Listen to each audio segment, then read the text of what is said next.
kami menyediakan waktu sampai jam 1, jam 2 gitu. Jadi teman-teman kalau misalkan mau ada pertanyaan, bisa bisa taruh di kolom komen Zoom. Gitu. Thank you anyway. Sebelum kita mulai, saya record terlebih dahulu. Record this computer. Recording in progress. Oke, kita akan mulai webinarnya. Saya akan share screen.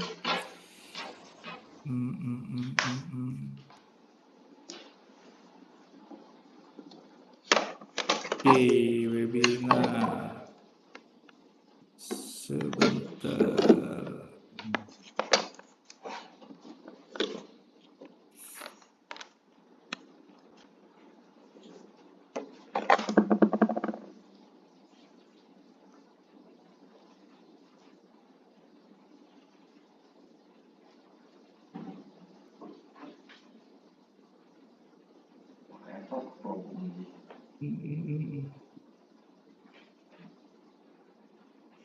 Oke. Webinar yang akan kita mulai, jadi ini materinya teman-teman. Jadi ini materinya mengenai Winning Product Mastery. Winning Product Mastery. Jadi sebelumnya perkenalan terlebih dahulu, mungkin ada teman-teman yang belum kenal. Dengan saya. Jadi saya adalah Rico Delwin. Saya salah satu founder di brand Nubico, terus sekarang kita juga lagi ngerjain Numa, terus terdahulu kita ada New Forest, ada Gendis juga. Gitu. Jadi pengalaman-pengalaman yang kita pernah kita pernah menjadi buat produk, kita masukkan ke dalam materi ini.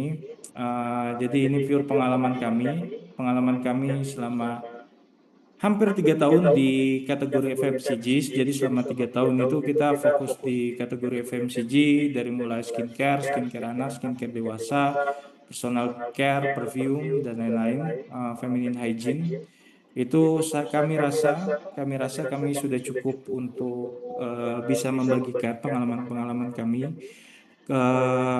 Dari akuntabilitasnya bisa dipertanggungjawabkan. Jadi harapannya itu teman-teman ada yang bisa diambil dari materi ini. Jadi teman-teman bisa ambil baiknya yang untuk bisa dijadikan pelajaran kayak gitu. Oke, yang pertama adalah kita jadi untuk membuat brandnya, membuat produk di dalam suatu brand. Kita itu terbiasa untuk menjadikan ini 3 fase. Di dalam 3 fase itu ada 9 langkah. Ada 9 langkah yang kita buat. Yang pertama itu playing field, market research. Yang kedua itu MVP testing. Yang ketiga baru kita masuk di fase developing products kayak gitu. Nah, di fase ini mungkin beberapa dari teman-teman itu ada yang langsung ke fase kedua atau fase ketiga. Cuman beberapa kali saya ngobrol sama teman-teman atau mentoring dari pelaku-pelaku UMKM khususnya di kategori skincare, itu langsung ada di fase nomor 3 gitu. Padahal fase-fasenya ada yang harus dilakukan di kami itu ada di fase nomor 1 sampai fase nomor 2, baru kita masuk di developing products kayak gitu. Nah, dari sini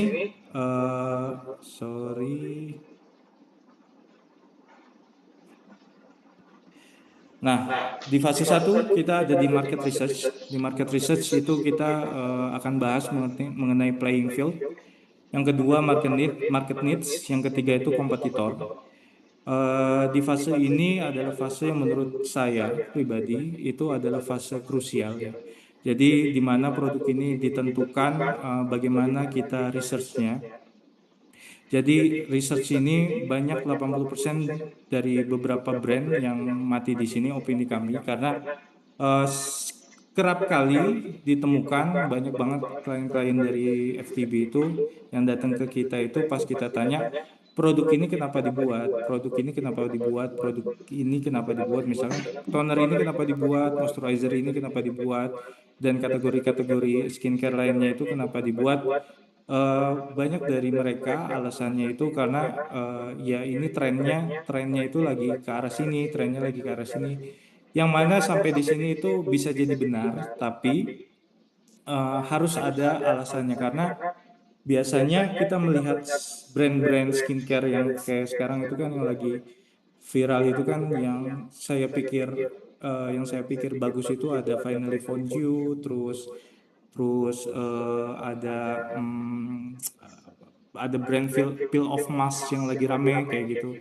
Itu kita melihat mereka itu ada di fase ketiga kalau yang tadi berbagai fase. Tapi kita nggak melihat bagaimana mereka researchnya, bagaimana mereka membangun kampanyenya kayak gitu. Jadi yang harus diperhatikan adalah yang nomor satu banget ada playing field gitu. Apa sih playing field sebenarnya? Apa sih playing field sebenarnya? Jadi di dalam playing field itu kita akan mengecek namanya itu adalah kategori market kayak gitu. Nah, kategori market adalah kalau kita bilang sebuah panggung atau kotak besar kumpulan kumpulan kategori-kategori, kumpulan produk yang istilahnya sebelum kita membuat produk kita harus mengerti dulu kategorinya itu yang ingin kita masuk adalah kategori apa. Gitu. Misalnya kalau misalkan di skincare ada contohnya ini yang dari kita krim bekas luka anak, terus di fashion sepatu sneakers, terus di makanan sehat siap saji atau jasa di service iPhone premium. Cuman kita akan fokus membahas di skincare. Di skincare bekas di skincare itu ada kategori banyak. Skincare itu ada toner, moisturizer, terus ada pelembab, yang mana ada face cream, terus ada yang terbaru itu ada peel off mask, ada serum dan lain-lain. Kita harus melihat kita mau masuk ke kategori apa. Terus dari kategori itu di kita punya framework dari kategori itu kita melihat bahwa oke, kita memiliki kategori besarnya, yang mana kategori besarnya adalah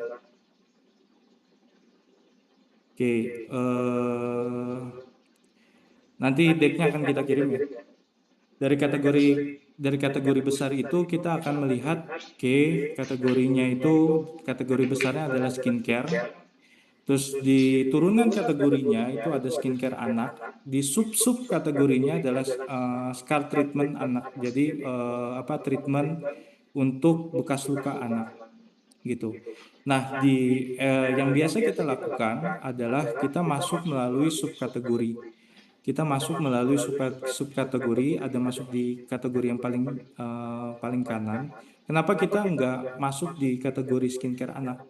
Di subkategori dari skincare anak, baru scar treatment anak. Kenapa kita nggak masuk langsung di skincare anak gitu? Kalau kita masuk langsung di skincare anak, itu kategorinya terlalu besar gitu. Karena beberapa yang kita jumpai adalah kategori-kategori yang kita jumpai dan dari pelaku UMKM, kita tuh pelaku UMKM itu atau yang pelaku menengah usaha itu memiliki budget yang terbatas tanda kutip ya.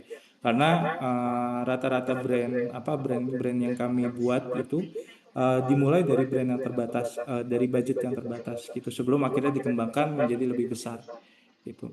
Kita mulai dari sub kategori yaitu scar treatment anak gitu. Kalau misalkan kalau ada ditanya, mau langsung masuk skincare anak aja kayak gitu. Nah, skincare anak itu sebenarnya belahannya sangat banyak. Belahannya ada istilahnya face cream anak, moisturizer anak, terus rush cream. Rush cream itu krim untuk istilahnya rush itu kayak apa ya istilahnya? Rush itu kayak kemerahan, kayak iritasi. Nah, itu ada banyak belahannya.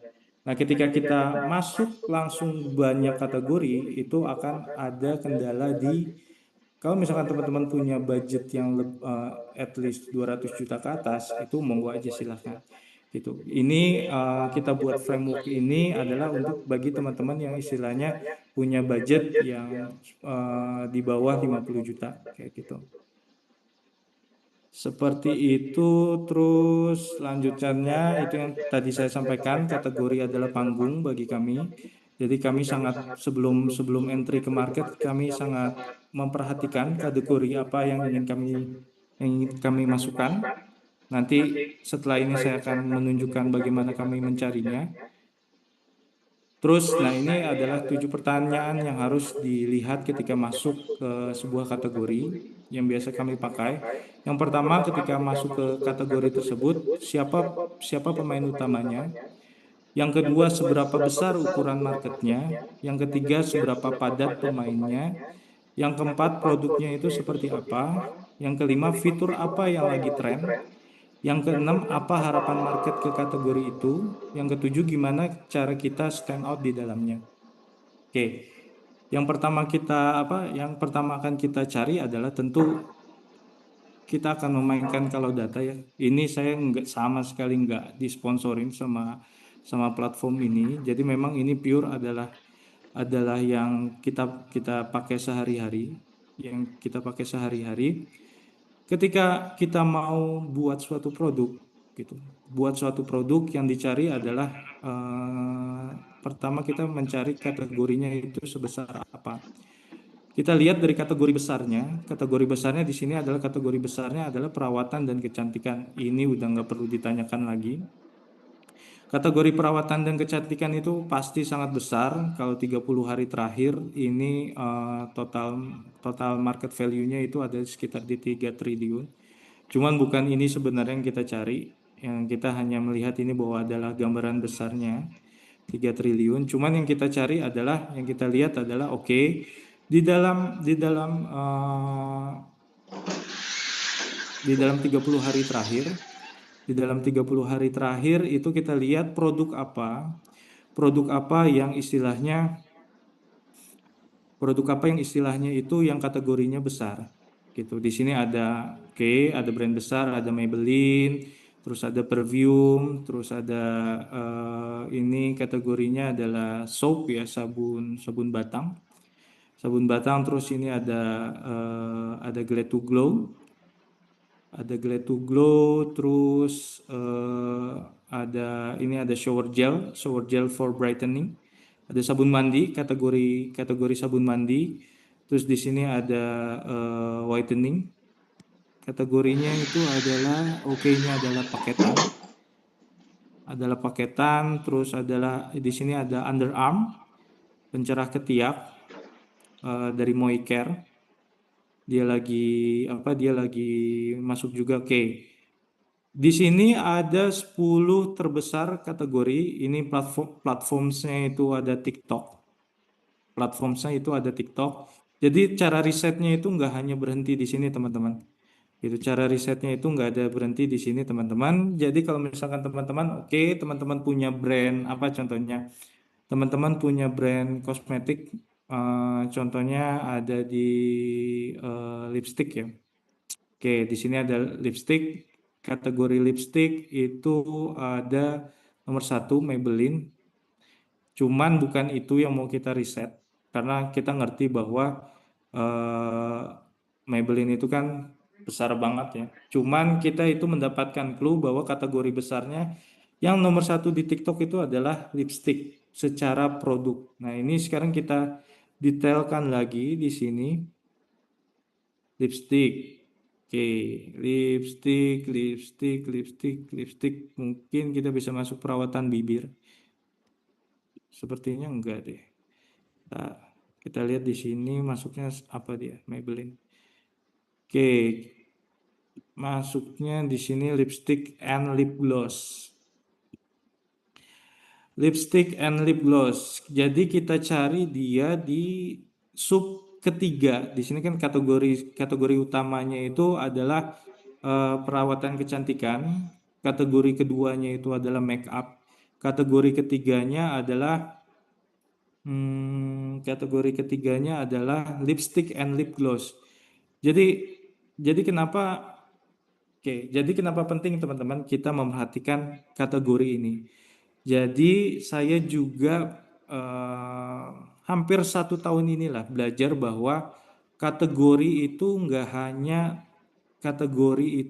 hanya tersimpan para kompetitor dan para kompetitor saja, tapi di dalam kategori ini tersimpan behavior market gitu. Di kategori ini tersimpan behavior market, ini di underline teman-teman, behavior market atau kebiasaan market. Jadi setelah saya punya pengalaman selama 3 tahun di FMCG ini, ternyata ada dua pilihan. Ada dua pilihan yang mana pilihan yang pertama kita ngikut di kategori besar. Yang pertama itu kita ngikut di kategori besar. Yang kedua atau kita menciptakan kategori baru. Pilihannya gitu.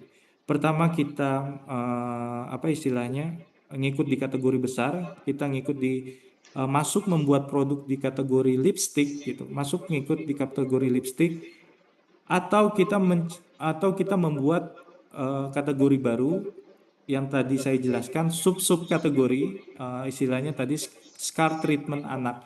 Oke. Ketika kita masuk ke sub-sub kategori, oke kita menjadi nomor satu istilahnya nomor satu yang menjadi yang pertama menggaungkan atau membuat produk untuk scar treatment anak yang tadi saya jelaskan di deck. Nah ini dia scar treatment anak. Scar treatment anak ini adalah kategori baru pada masa itu, kategori baru. Tapi kalau kita lihat bahwa di sini tersebut bahwa ada lipstick, ada yang mana skincare anak. Nggak pernah ada di sini kategori scar treatment anak kayak gitu.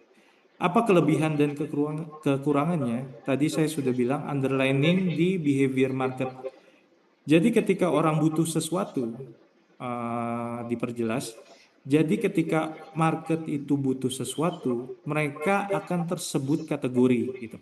Contohnya misalkan gini, ketika mereka ingin memerahkan bibirnya, mereka pasti akan memilih lipstick walaupun banyak opsinya sekarang ada lip serum, lip tint dan lain-lain kayak gitu.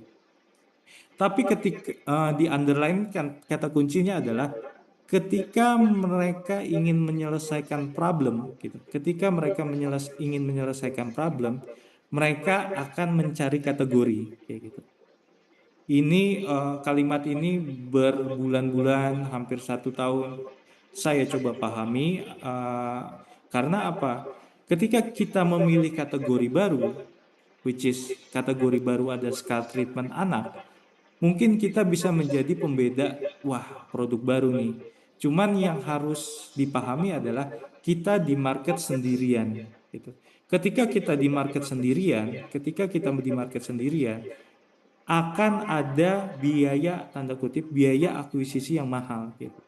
Jadi yang sudah terbiasa teredukasi adalah ketika anak memiliki bekas luka, mereka akan memakai lotion, bias umumnya gitu. Mereka akan terbiasa ketika ibu ingin meredakan bekas luka, ibu akan memilih lotion, gitu, body lotion contohnya. Tapi ini kita buat kebutuhan baru lagi. Ketika ibu membutuhkan pereda bekas luka anak, mereka harus menggunakan scar treatment anak. Itu harus diulang-ulang, diedukasi. Pada akhirnya itu akan sendirian. Jadi yang saya ingin sampaikan adalah ketika teman-teman ada di fase ini scar treatment anak, ketika masuk ke subkategori, jangan lupa juga untuk mempersiapkan produk yang kategorinya besar. Itu agar apa? Agar istilahnya teman-teman bisa mengakuisisi market di scar treatmentnya sebagai produk penetrasi, juga bisa mengakuisisi dari kategori besarnya. Itu nanti ada di slide-slide berikutnya. Gitu. Jadi bagaimana kami meriset sebuah produk itu, kenapa pentingnya kategori sedemikian rupa. Gitu. Jadi yang oke, jadi yang pertama kita harus lihat adalah kategorinya itu sebesar apa. Sebesar apa dari teman-teman mau buat brand di kategori apa. Di kategori katakan kategori kosmetik. Oke, di kategori kosmetik itu banyak turunannya. Nah, yang pertama kami cek adalah oke, di sini kita teruskan. Di sini tadi ada nomor satunya secara produk.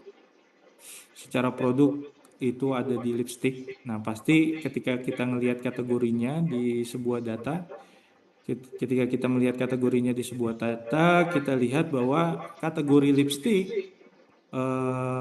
lipstick ini banyak, ada Maybelline, terus ada Timeforia, ada L'Oreal dan segala macam dan segala macam dan segala macamnya gitu. Nah, ini kita perhatikan dari mereka punya brand. Kalau tadi clue-nya ada tujuh yang diperhatikan. Ada tujuh diperhatikan di kategori yang ingin kita masuk. Siapa pemain utamanya? Contohnya katakanlah Maybelline. Cari pemain utama yang relevan. Itu bisa jadi kompetitor kita itu bukan Maybelline karena masih terlalu besar. Itu kalau misalkan Nubico, kompetitornya itu bisa Loluna, bisa Moel, bisa Gently, dan lain-lain gitu. Jadi teman-teman harus cari kompetitor yang serelevan mungkin sama brand teman-teman gitu. Terus yang kedua, seberapa besar ukuran marketnya. Nah, ini seberapa besar ukuran marketnya. Ukuran marketnya di TikTok, ya, khususnya di TikTok. Belum lagi di Shopee, cuman ini saya memberi contoh untuk platform TikTok. Di Shopee kita biasa menggunakan data pinter dan lain-lain. Itu sama aja penerapannya. Kita ngerti bahwa untuk kategori lipstick gitu. Ini kategori lipstick ya, lipstick and lip gloss. Nanti kalau misalkan masuknya itu di lip serum dan lain-lain itu beda lagi kayak gitu. Ini kita masuknya di lipstick. Kita ngerti bahwa total marketnya itu ada dalam 30 hari terakhir. Dalam 30 hari terakhir itu ada di 134 juta. 134 miliar gitu. Berarti kita ngerti marketnya gede, cuman kompetitornya ya gede-gede juga gitu. Cuman at least kita mengerti marketnya itu sepadat ini gitu. Pemainnya A, B, C, D, E, F, G, H, I, J, K, L, M dan masih banyak lagi kayak gitu. Terus yang kedua, seberapa padat pemainnya, kita ngerti banget bahwa di lipstick and lip gloss itu pemainnya banyak banget dan besar-besar. Cuman nggak apa-apa, kita akan jangan pernah takut untuk ini yang saya pelajari ya. Jangan pernah takut untuk mendapatkan kompetitor besar. Gitu, jangan pernah takut untuk menghadapi kompetitor besar. Ketika kita masuk di kategori yang besar, itu market mudah teredukasi. Yang kita manage nggak tinggal ya. Yang kita manage itu adalah bagaimana kita entry ke market. Bagaimana kita entry ke market itu ada beberapa faktor. Yang pertama itu tentu harga jual, cuman bukan yang utama. Yang kedua benefit atau USP. Yang ketiga adalah benefit atau USP. Yang ketiga adalah fitur. Fitur tuh ingredients dan lain-lain segala macam. Ketiga itu kita harus ngerti berdasarkan research yang kita lakukan. Jadi yang pertama fitur apalagi tren, gimana cara produknya seperti apa, lalu fitur apa harapan market di kategori tersebut, gimana cara kita bisa stand out di dalamnya atau USP-nya, bagaimana kita bisa different kayak gitu. Jadi intinya teman-teman, saya menganut framework. Bisa jadi teman-teman tidak menggunakan framework ini, cuman yang saya harapkan teman-teman ada yang bisa diambil baiknya. Saya menganut framework market first. Jadi judul ini saya ambil dari buku Profit First. Saya menganut framework market first. Jadi mulai dari masalah dulu, bukan dari produk gitu. Jadi misalkan produknya itu menyelesaikan masalah apa, bukan dari produknya itu apa, atau gue mau jual apa. Jadi di dalam kategori tersebut, apa sih sebenarnya permasalahan yang belum di cover oleh kategori tersebut atau kompetitor tersebut gitu. Jadi teman-teman bisa jadi kita berbeda pandangan, cuman itu pengalaman saya, pengalaman kami ketika entry ke dalam sebuah market gitu. Ketika entry ke dalam sebuah market, saya melihat dulu marketnya. Makanya yang tadi saya tunjukkan adalah saya melihat dulu kategori produknya. Ini kategori produknya itu seperti apa.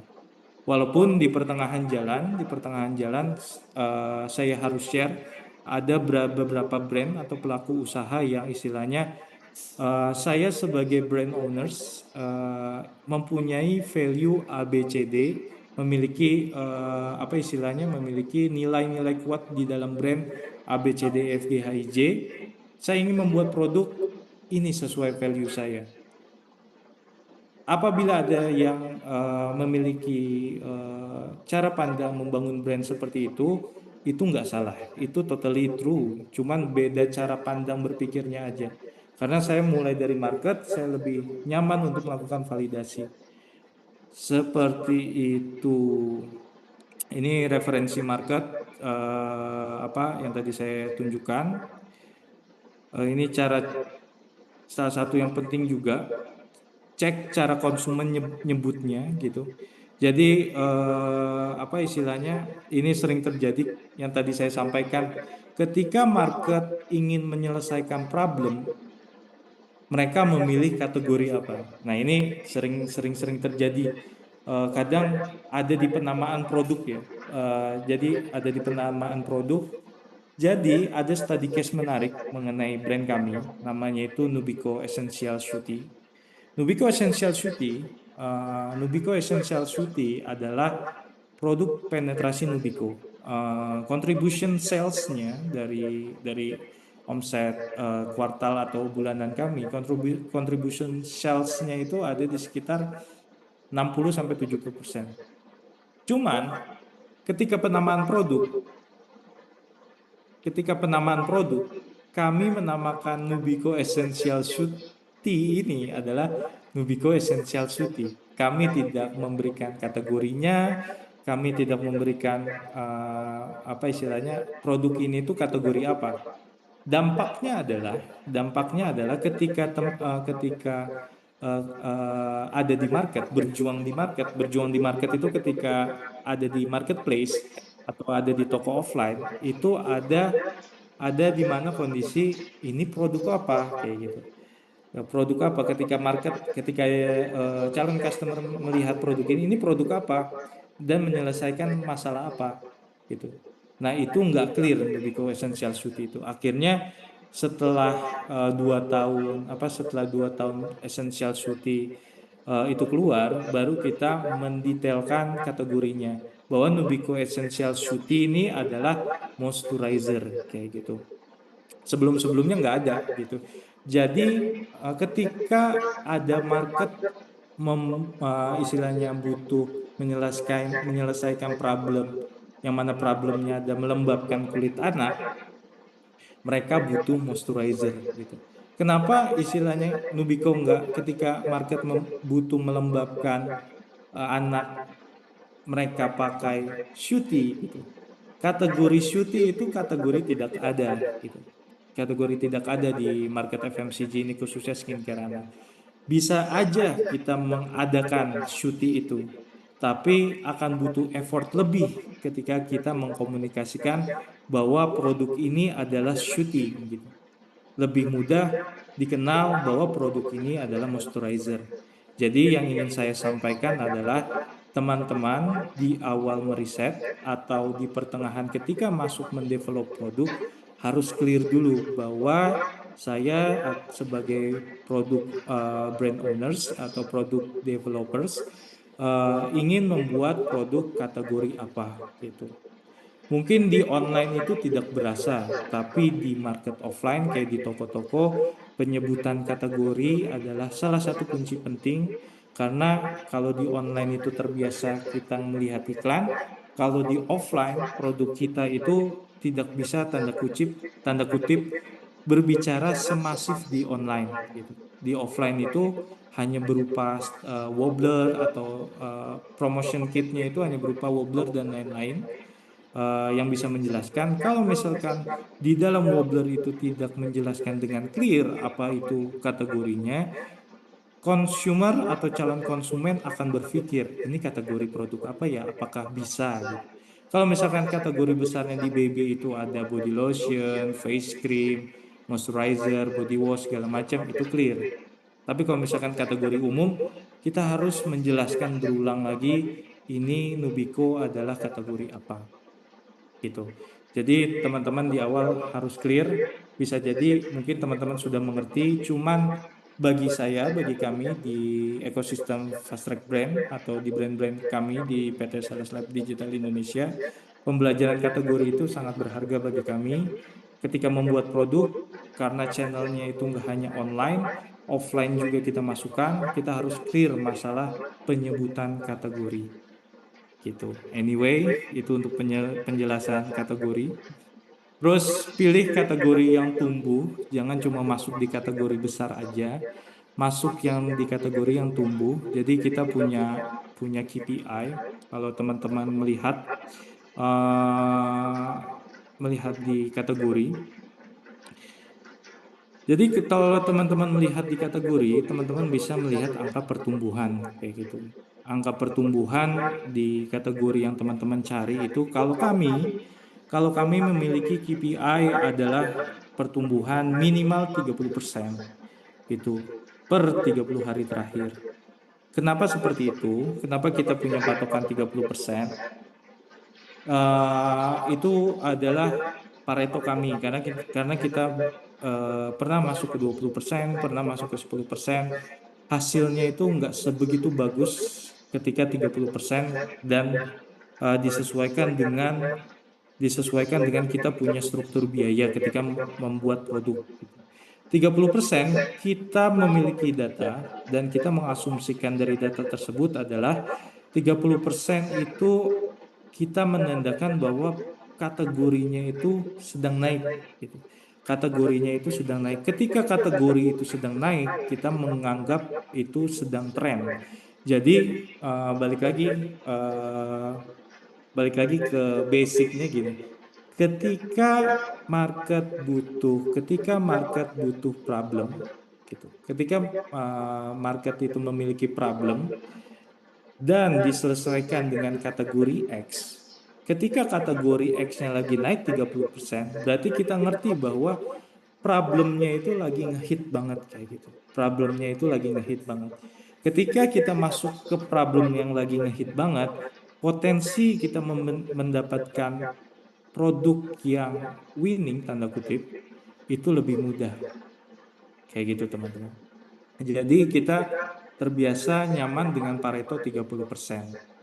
Gitu. Walaupun di sini harus jeli gitu. Di sini harus jeli mana yang pertumbuhan produknya itu 30%.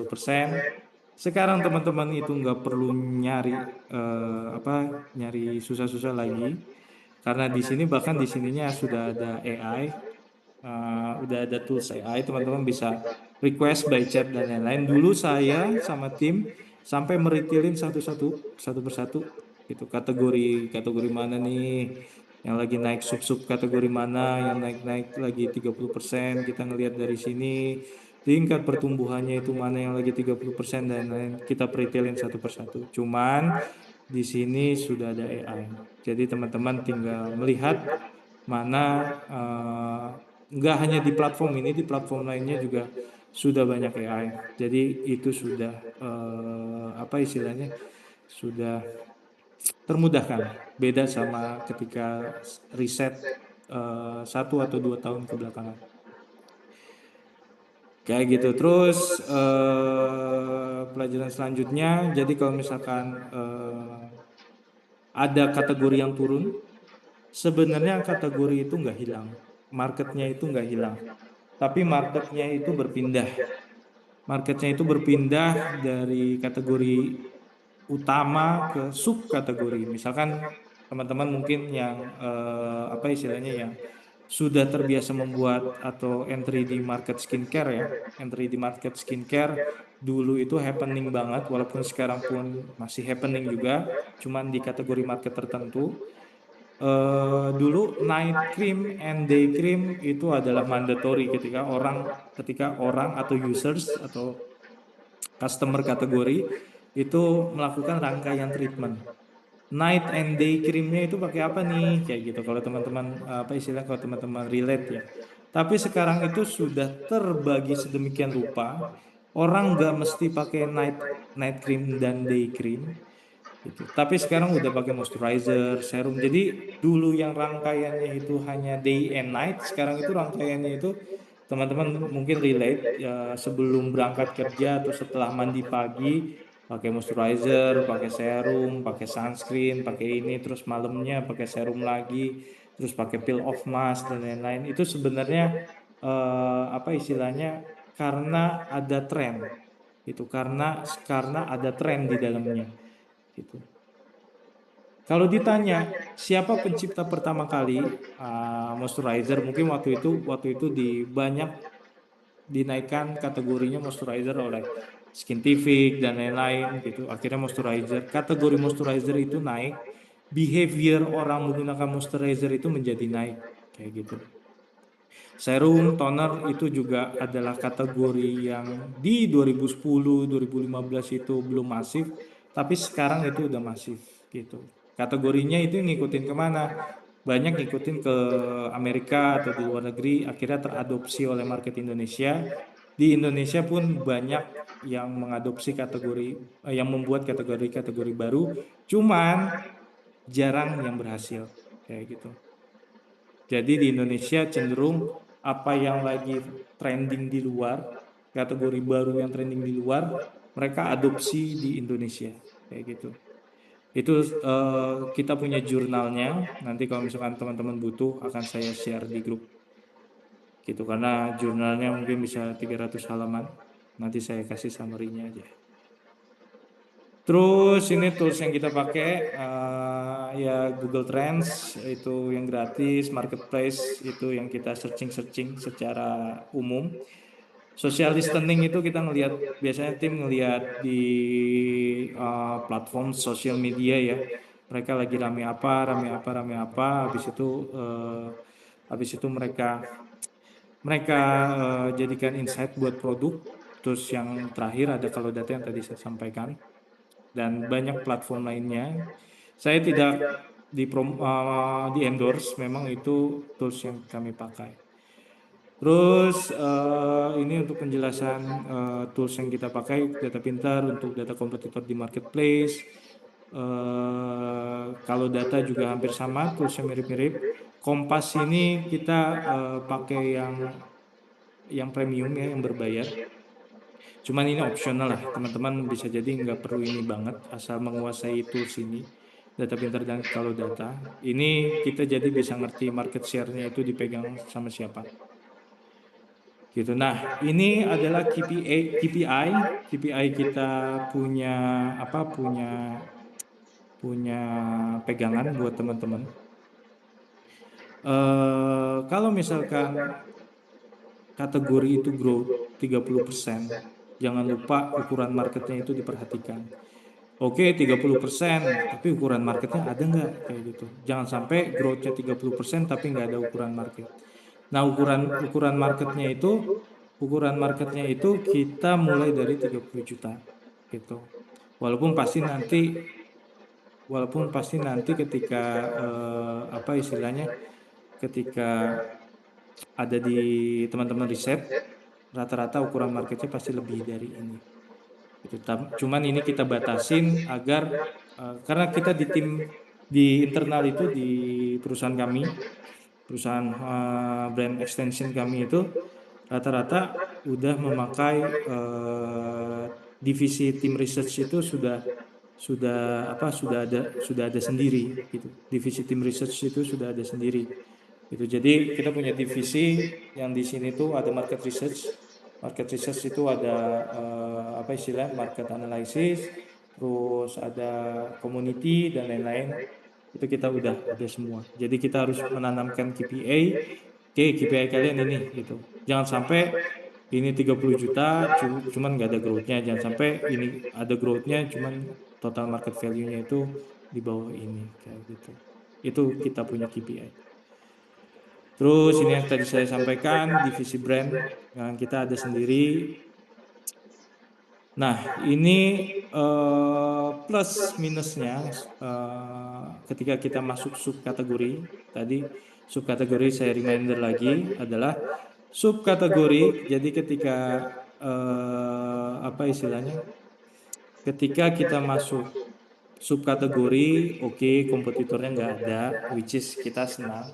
Kebutuhan marketnya ada, kompetitornya nggak ada, itu adalah hal yang kita bilang tanda kutip cara kita masuk lah, potensial winningnya itu ada. Cuman ketika kita mendapatkan subkategori dan problemnya itu relevan, marketnya itu membutuhkan, problemnya itu bisa terselesaikan, jangan cepat puas bertahan di subkategori gitu. Karena kalau misalkan kayak study case-nya itu Nubico ya, study case-nya Nubico di fase awal-awal launching Nubico, kita itu selama mungkin 1 tahun enggak 6 bulan sampai 12 bulan kita hanya berada di satu produk, satu kategori yaitu baby cream.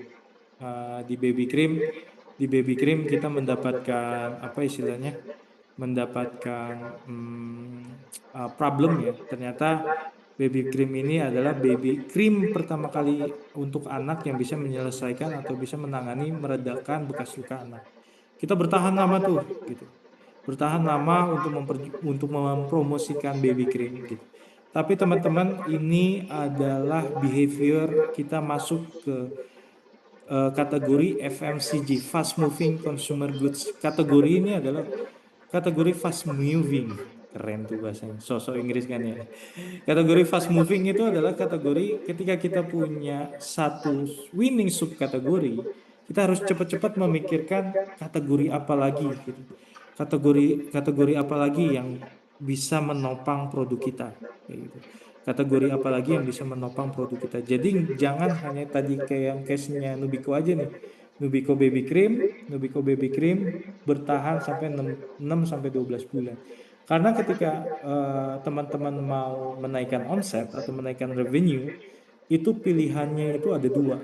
Selama kami berada di kategori ini, key driver revenue itu ada dua.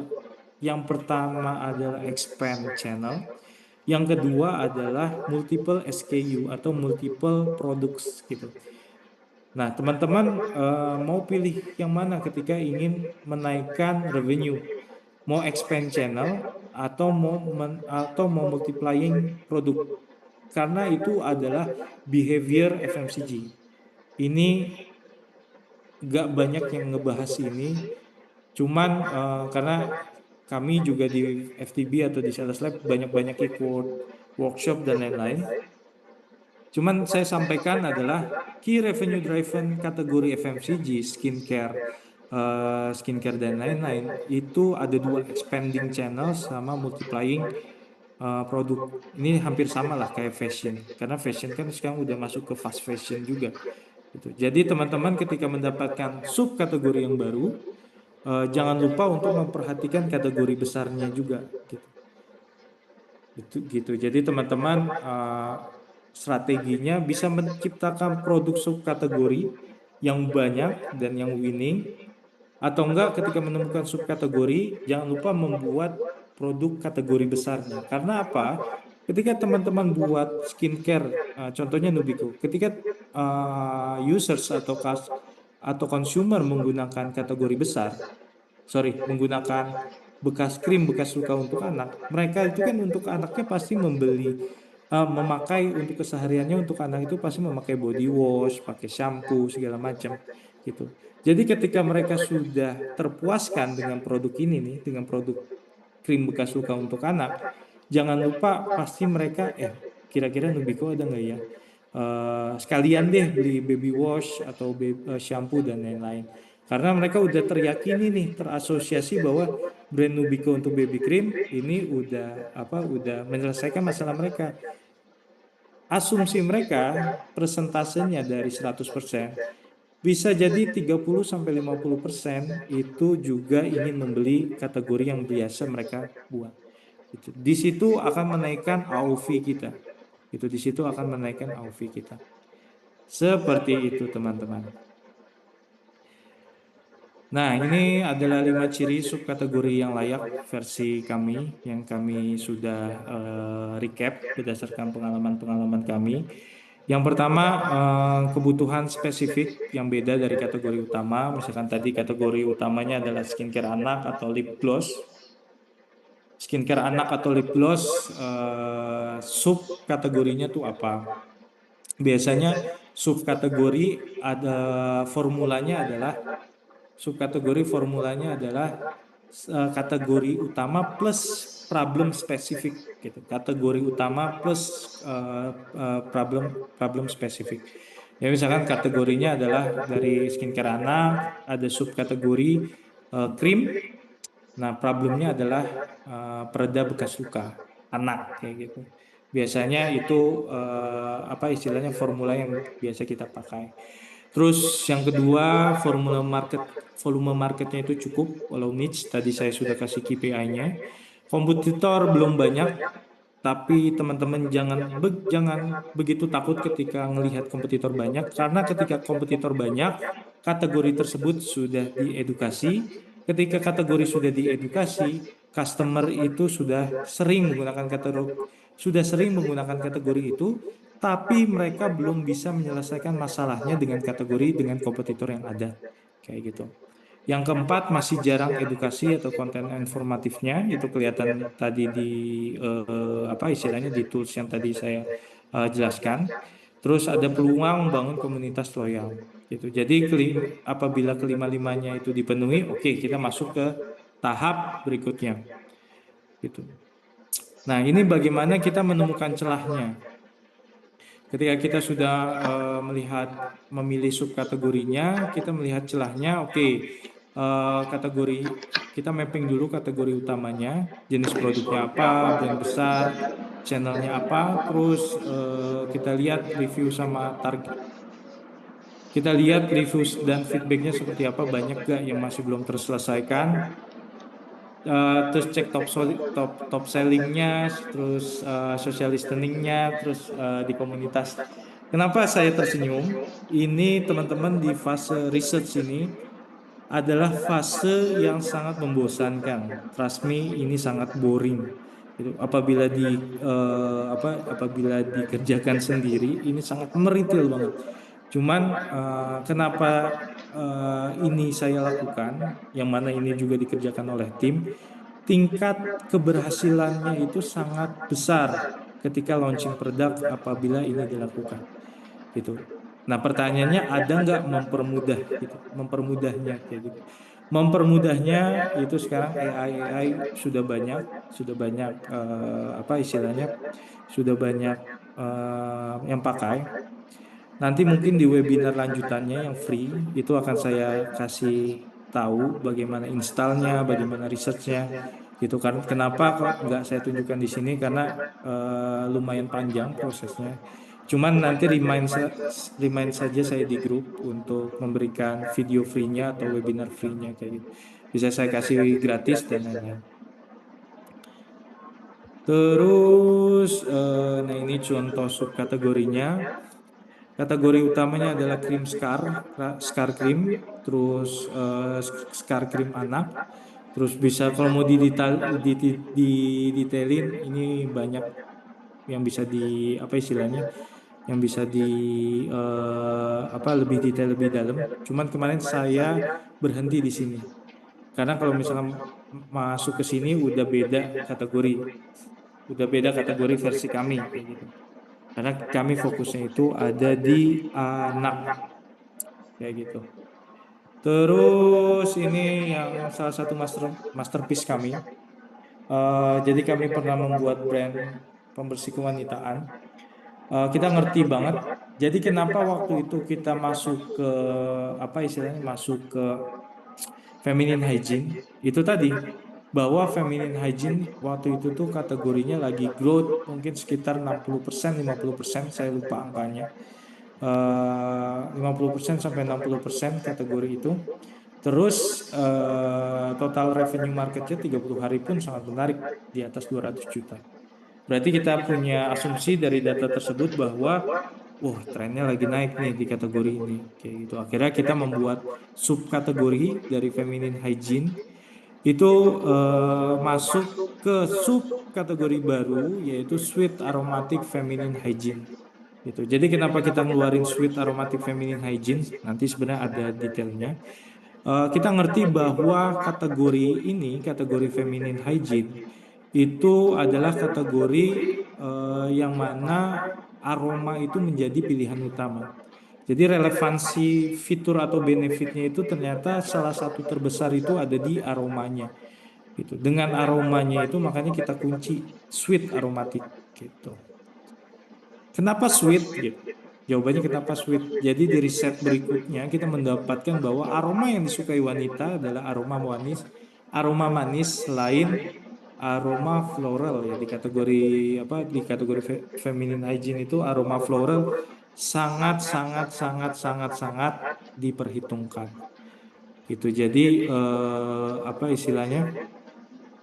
Teman-teman sampai segininya kita ngecek kategori ini adalah menurut saya pas awal-awal melakukan riset ini membosankan. Gak banyak yang mau disiplin melakukan ini, coba aja tes segala macam. Itu pilihan teman-teman. Cuman di kita punya SOP di teman-teman brand perusahaan kami harus harus memiliki fase ini segala macam. Pertanyaannya, kita yang mau mulai apakah harus disiplin melakukan ini? Bisa jadi enggak, bisa jadi iya. Kalau misalkan teman-teman yang baru mulai itu memiliki budget tanda kutip testing lebih besar, it's okay. Cuman apabila teman-teman di setiap budgetnya itu harus diperhatikan, saya sangat merekomendasikan melakukan langkah ini. Gitu. Tidak ada buang waktunya, tapi banyak manfaat. Oke.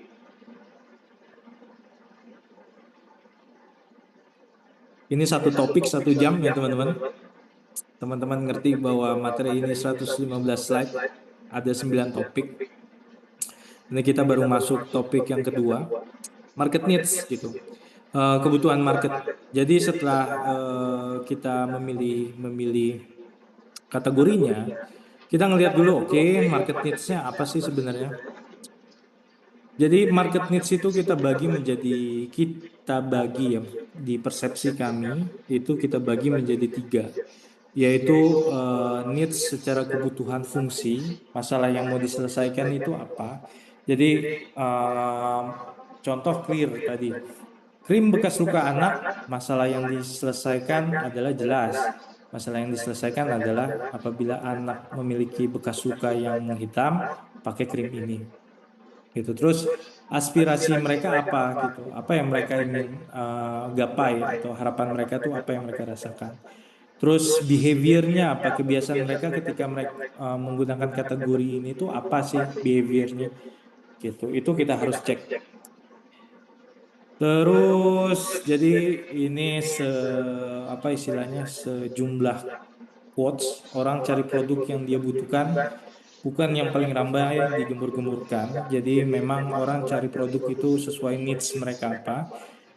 Balik lagi ke frase awal ya teman-teman. Ini teman-teman bisa dijadikan quotes di dalam setiap membuat produk adalah ketika user itu membutuhkan problem atau memiliki problem, mereka memilih kategori gitu. Itu jadikan frasa ketika membuat produk. Jadi jangan dirasa-rasa lagi ketika user memiliki problem, kira-kiranya membutuhkan kategori apa.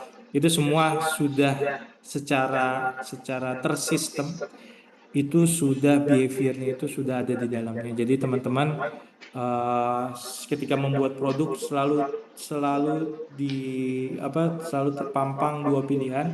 kategori besar, apakah kategori baru, kategori besar, kategori baru.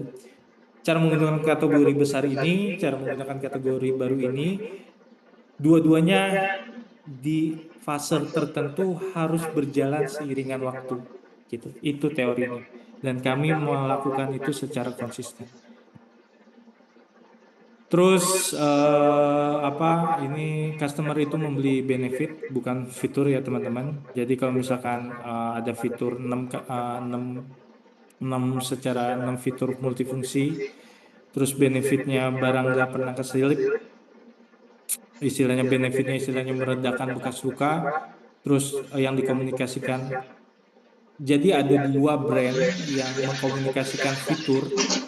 Misalkan fiturnya adalah 6 apa multifungsi niacinamide contoh misalnya gitu. Terus ada brand yang istilahnya mengedepankan komunikasi bahwa bahwa produk ini adalah produk yang bisa meredakan bekas luka, clear gitu. Dengan meredakan bekas luka ini segala macam mampu menyelesaikan bekas luka anak dalam waktu bla bla bla bla, karena di dalam bekas luka, karena di dalam produk ini tersimpan ingredients atau tersimpan fitur ini kayak gitu. Jadi sebenarnya customer itu peduli pada benefitnya terlebih dahulu, baru mereka akan melihat fitur gitu. Ini mungkin yang salah satu yang topik apa istilahnya topik yang kita bahas ya.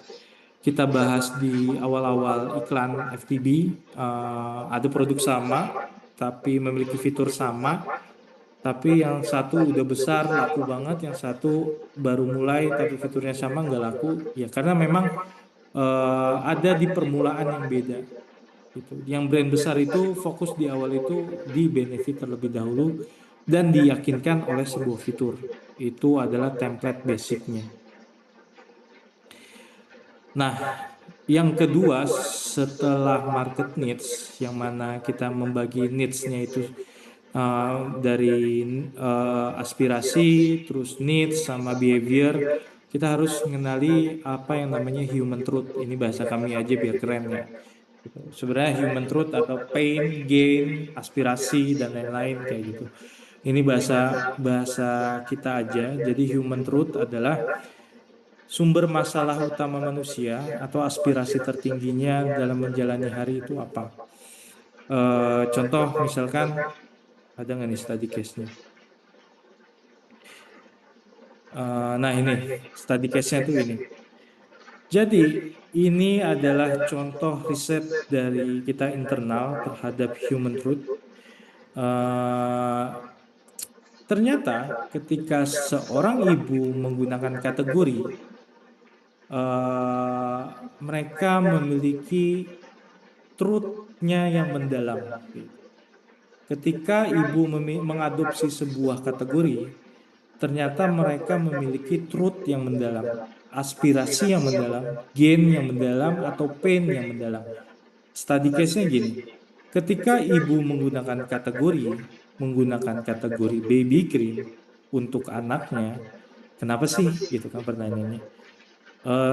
Seorang ibu menjawab, oke, biar lembab dan cegah iritasi. Ketika mereka ditanyakan kembali, kenapa itu penting, Bu?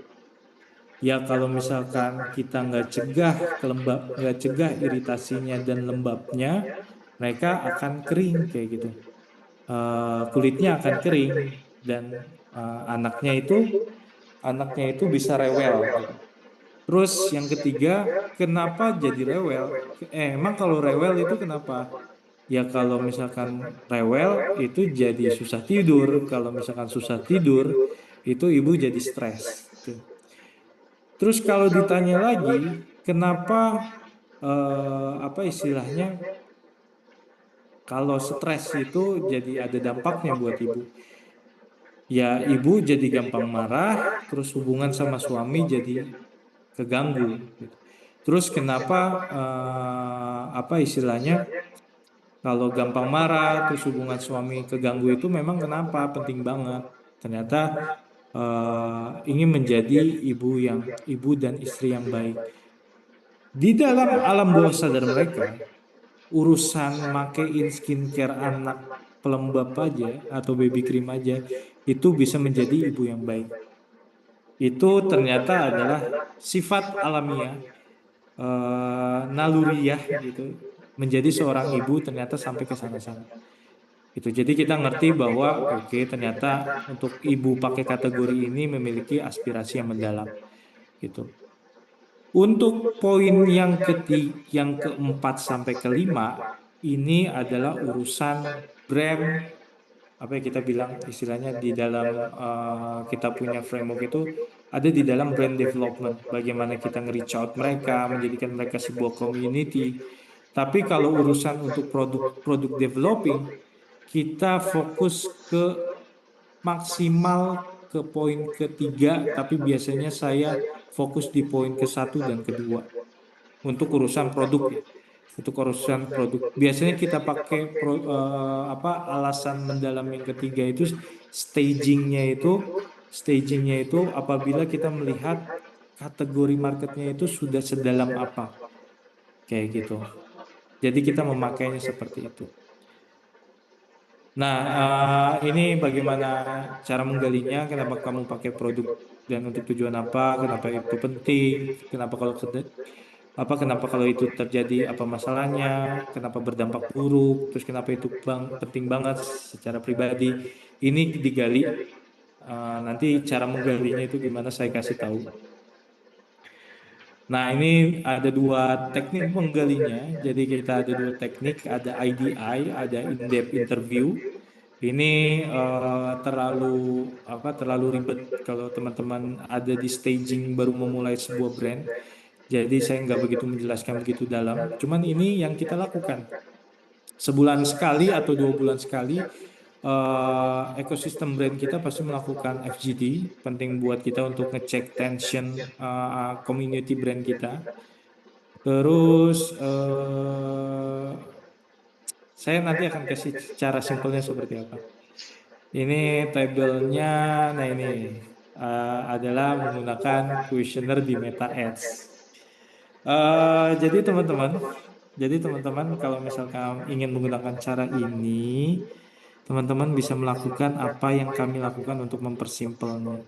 Jadi teman-teman, yang penting udah punya ininya, udah punya jenis pertanyaannya. Jenis pertanyaannya, nah berarti kan yang dicari adalah orang yang kita risetin itu siapa gitu. Orang yang kita risetin itu ada dua. Pengguna kategori di sekitar kita itu bisa saudara kita, teman-teman kita, atau keluarga kita, dan lain-lain. Cuma pastikan itu adalah pengguna kategori. Kita tanyain lah, kenapa pakai produk ini sih, kenapa itu penting, kenapa kalau ini terjadi masalahnya apa, terus apa dampaknya bagi kamu atau keluarga, terus kenapa penting banget untuk pribadi, itu tanya di sekitar kita. Tapi kalau misalkan sekitar kita kurang cukup meyakinkan jawabannya, inilah yang kita lakukan. Karena kita lahir di brand, karena kita lahir di apa istilahnya, karena kita lahir di performance ya, akhirnya ya kita iklankan lah. Nah, apa yang kita iklankan? Nah, yang kita iklankan adalah, jadi kita menggunakan apa istilahnya, menggunakan anonymous. Ini mungkin belum banyak yang share ya kayak gini, cuman ini kita lakukan karena kita sangat aware masalah data collection. Dan ini pun belum saya pernah share kemana-mana. Hopefully teman-teman bisa memahami ini. Bisa jadi ini salah satu materi yang tidak ada di recording. Jadi untuk mencari penggunanya, kami memiliki account anonymous yang membawakan survei. Itu apa istilahnya? Ini linknya udah nonaktif ya teman-teman. Jadi kita mencari orang-orang yang sudah memakai apa istilahnya, kita iklankan orang yang sudah, ibu yang sudah memakai kategori sunscreen anak. Ketika mereka mau dan relevan atau mereka bisa menunjukkan bukti bahwa mereka adalah pengguna kategori, mereka akan mendapatkan Rp25.000 berupa saldo GoPay kayak gitu. Jadi maksudnya nggak serta-merta kita bebasin aja nih. Kita iklanin terus apa orang orang ngisi ngasal, enggak, kita filter juga. Mereka harus bisa mengupload bukti bahwa mereka memakai kategori tersebut. Habis itu, ketika mereka diarahkan ke link ini, mereka akan disuguhkan pertanyaan yang ini. Nah, di situ kita akan tahu mereka pakai brand apa, eh, mereka pakai brand apa, mereka pakai apa istilahnya? Mereka pakai brand apa, mereka pakai kategori apa permasalahan mereka, apa apa istilah, apa kelukesan mereka dan lain-lain kayak gitu. Jadi kita banyak banget kayak data. Ketika kita sudah memiliki kategori, urutannya gini ya teman-teman. Kita udah milih kategori, kita udah milih kategori, terus kita udah memilih subkategori. Dari subkategori itu kita mendapatkan human truth-nya yang kita ambil dari kita iklankan, apa, dari data yang kita dapatkan dari pengguna kategori yang kita pilih. Akhirnya kita banyak kaya data nih. Pengguna kategori ini, pengguna kategori subkategori ini memiliki permasalahan ini gitu. Nah, di situ teman-teman bisa memilih secara kualitatif atau kuantitatif. Kuantitatif memilih problem yang terbanyak, atau kualitatif memiliki problem yang berkualitas gitu. Jadi bisa divalidasi nanti di fase berikutnya di MVP ya teman-teman. Jadi teman-teman mengerti bahwa kita memperdulikan kategori sedemikian rupa, kita memiliki framework yang tidak asal milih kategori kayak gitu. Nah, itu di pertanyaan selain kelima tadi human truth, kita mengerti permasalahannya apa, keinginannya mereka apa, perilaku belanjanya itu seperti apa. Kita juga memasukkan apa istilahnya, memasukkan mereka biasanya belanja di mana gitu, di supermarket, di minimarket, di marketplace. Cuman sepengalaman kami melakukan ini selama berbulan-bulan, hampir 1 tahun, rata-rata mayoritas tetap marketplace. Cuman minimarket dan kosmetik di kategori FMCG, di kategori skincare itu juga cukup banyak. Jadi nggak salah kalau misalkan data di offline untuk kategori toko offline itu juga masih banyak banget. Anyway, kayak gitu. Nah, ini bagaimana kita menggunakan human truth di Triangle FTB. Ini di Triangle FTB kita nggak bahas. Jadi di Triangle FTB itu ada human truth, brand positioning, sama produk diferensiasi. Gitu. Cuman karena ini materinya ada developing produk, kita hanya berdasarkan human truth aja. Brand positioning dan produk diferensiasi itu kita bahas ada di webinar marketing plan. Mungkin kalau teman-teman ada yang penasaran sama webinarnya, teman-teman apa istilahnya, bisa nanti saya share link webinarnya. Atau enggak teman-teman bisa baca di bonus ebook gitu. Teman-teman bisa baca di bonus ebook kayak gitu. Jadi salah satu triangle yang kita pakai human truth-nya itu pengen hubungan sama suami istri harmonis, pembersih kewangian positioningnya pembersih kewangian beraroma manis, ditambah aroma manis dan food grade. Terus itu keluarlah campaign yang manis bikin harmonis kayak gitu. Seperti itu untuk topik market needs. Yang ketiga kita main di topik kompetitor. Topik kompetitor. Nah, di kompetitor itu jadi kita mengatakan revenue-nya sama mereka punya komunikasi apa atau positioning apa.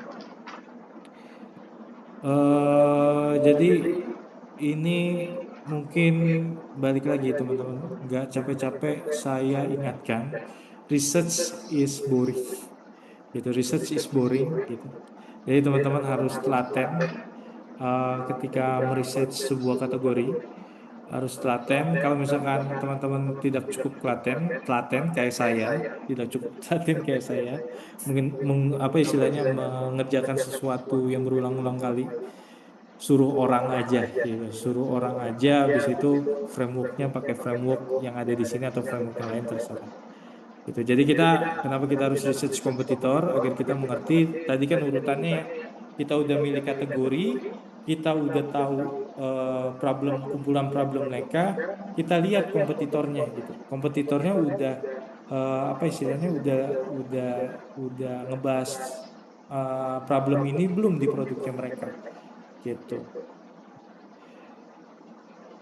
Jadi kompetitor itu kita bisa ukur kekuatan kelemahan mereka, terus peluang yang belum mereka garap apa, terus posisi unik yang tampil beda tuh apa. Jadi kompetitor itu ada dua ya teman-teman, direct sama indirect. Di direct itu kompetitor langsung, misalkan ada produk Nubico Baby Cream, ada produk Nubico Baby Cream, kompetitornya siapa yang baby cream, yang di baby cream juga. Ada kompetitor yang nggak langsung juga, jadi misalkan problemnya itu adalah untuk meredakan bekas luka, tapi diselesaikan oleh kategori lain. Misalkan untuk meredakan bekas luka sebenarnya bisa diredakan oleh baby lotion, nggak hanya baby cream aja, tapi bisa baby lotion juga. Itu juga harus dikumpulin antara direct sama indirect. Gitu yang pada akhirnya apa istilahnya? Yang pada akhirnya yang tadi skincare kulit kering itu bisa diselesaikan oleh pelembab, serum, krim, masker, atau indirect itu bisa salep, minyak zaitun, terus body lotion, atau enggak vitamin juga bisa. Intinya yang enggak secara langsung kategorinya, tapi bisa diselesaikan untuk problem yang sama. Lalu kita petakan mana yang utama, mana yang indirect, mana yang enggak langsung. Itu jadi keputusan kita untuk membuat produk, kita bisa lihat ketika kita masuk ke produk ini, kompetitor langsungnya siapa, enggak langsungnya siapa, apa kelebihan mereka, apa kekurangan mereka.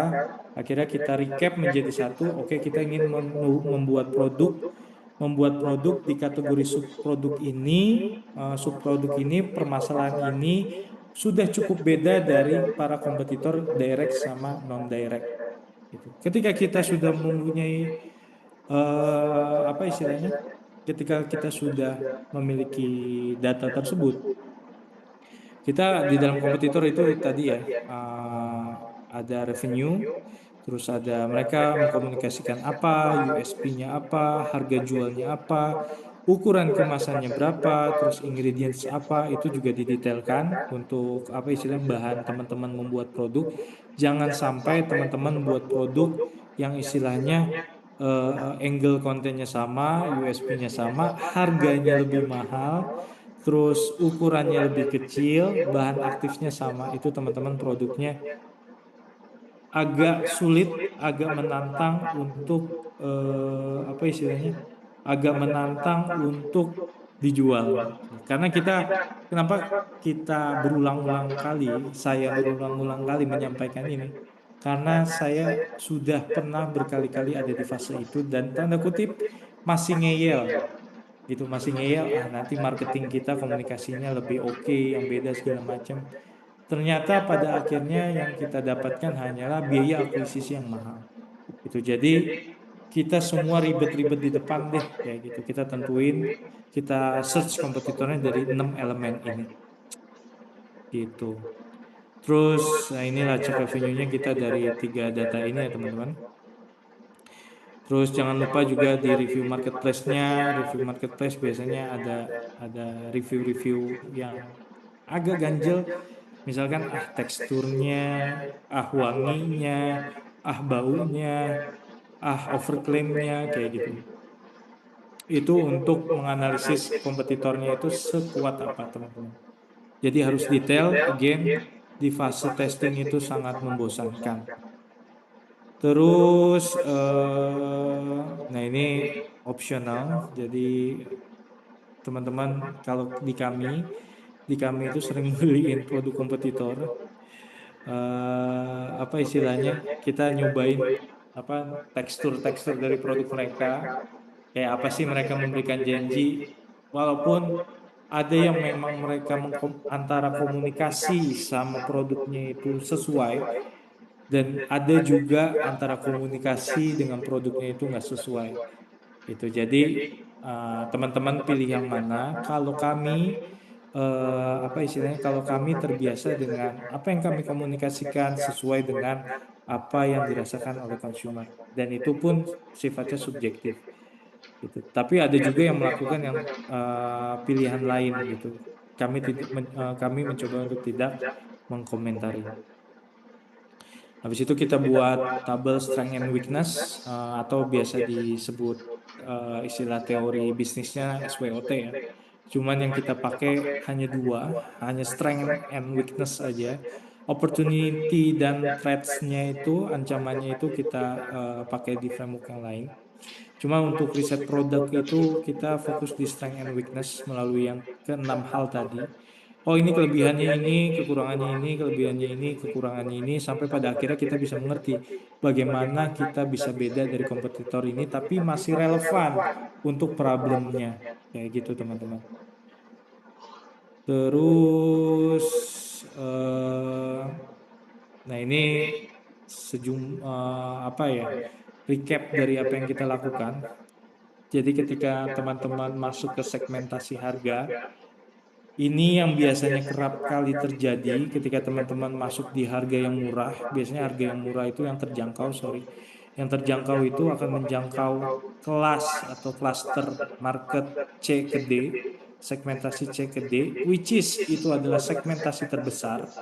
Gitu. Akan ada fase yang teman-teman temui adalah harga jualnya 50.000, produksinya 25.000. Walaupun sekarang udah banyak teknologi agar bisa produksinya di bawah ini. Terus B ke C, harga jualnya bisa 3 sampai 4 kali produksi. Ini yang biasanya umumnya kita lakukan, yang kita pilih. Cuman nah ini dia. Ketika kita masuk ke segmentasi kelas market tengah, jangan sampai alergi banget masuk ke kelas C ke D. Gitu. Jadi ada fase di mana kita punya COGS besar atau punya percentage HPP itu besar. Sebenarnya masing-masing ada fungsinya. Gitu. Cuman saya nggak bahas di webinar ini. Gitu. Terus, nah ini brand positioning map. Jadi ketika ada level pengukuran antara food grade dan biasa, murah dan mahal, ini brand feminine hygiene ya. Kita harus jeli melihat bagaimana kita bisa masuk dari kompetitor itu. Nah, ukuran matrix ini tuh yang menentukan siapa? Sebenarnya kita sendiri. Ini kan antara food grade atau dan biasa itu adalah fitur ya. Adalah fitur. Nah, kenapa ini menjadikan matriks utama? Balik lagi, apa istilahnya? Ketika gini, cara menentukan matriksnya adalah ketika ada problem, gitu. Ketika ada problem, market memilih kategori. Ketika market memilih kategori, fitur apa yang mereka gunakan? Benefit apa yang mereka perhitungkan? Gitu. Jadi pastikan matriks-matriks ini sesuai apa istilah sesuai relevansi market itu. Nah, relevansi market itu benefit terus fitur itu bisa ditanyakan lewat survei tadi. Itu kita tambahkan. Ketika market memilih kategori A, B, C, D, memilih kategori sunscreen anak, apa problem yang ingin mereka selesaikan A, B, C, D, E, F, G. Ketika problem yang mereka ingin selesaikan itu A, B, C, D, E, apa benefitnya dan harga berapa gitu. Lalu kita timbang dari benefit, dari fitur, dari harga, apa yang mendorong prioritas orang untuk membeli kategori ini. Apakah dari benefitnya, apakah dari fiturnya, apakah dari harganya. Sependek kami meriset atau sepanjang kami meriset, alasan orang membeli produk itu berdasarkan tiga hal, cuman dua yang terbesar yang tadi saya sampaikan. Antara harga sama benefit itu balance. Antara harga sama yang dibeli sama benefit yang didapatkan itu balance. Fitur itu mendukung. Sepanjang kami meriset para orang-orang yang menggunakan kategori itu seperti itu. Jadi berarti di sini antara murah dan mahal sama benefit apa itu dijadikan perhitungan gitu. Dan di sini pada akhirnya bagaimana kita masuk, celahnya kita pilih. Gitu misalkan murah dan mahal ada brand apa aja, benefit A sama Z ada brand apa aja, dan bagaimana kita bisa masuk. Lalu kita petakan kompetitornya, di-listkan, nanti ada worksheet-nya terpisah. Nah, ini kita masuk ke fase MVP. Fase MVP adalah fase di mana kita membuktikan apakah yang kita research itu asumsinya benar atau asumsinya bisa di accountability gitu. Dipertanggungjawabkan. Bagi kami adalah gak hanya research saja, tapi bisa dipertanggungjawabkan ketika hasil researchnya itu bagus dan bisa dipertanggungjawabkan baru kita jalan. Nah, ini adalah fase accountability atau fase membuktikan bahwa hasil riset yang kita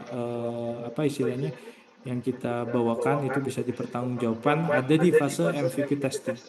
Jadi di MVP testing sebenarnya bahasa anak zaman sekarang aja ya.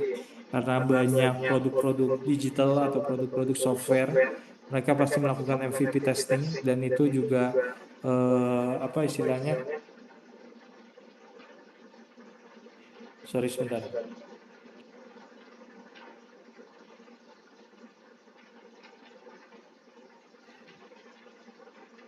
Di MVP testing istilah baru ya. Kalau dulu kita di fase ini mungkin ya testing produk aja, hasil dari data riset, nggak ada nama.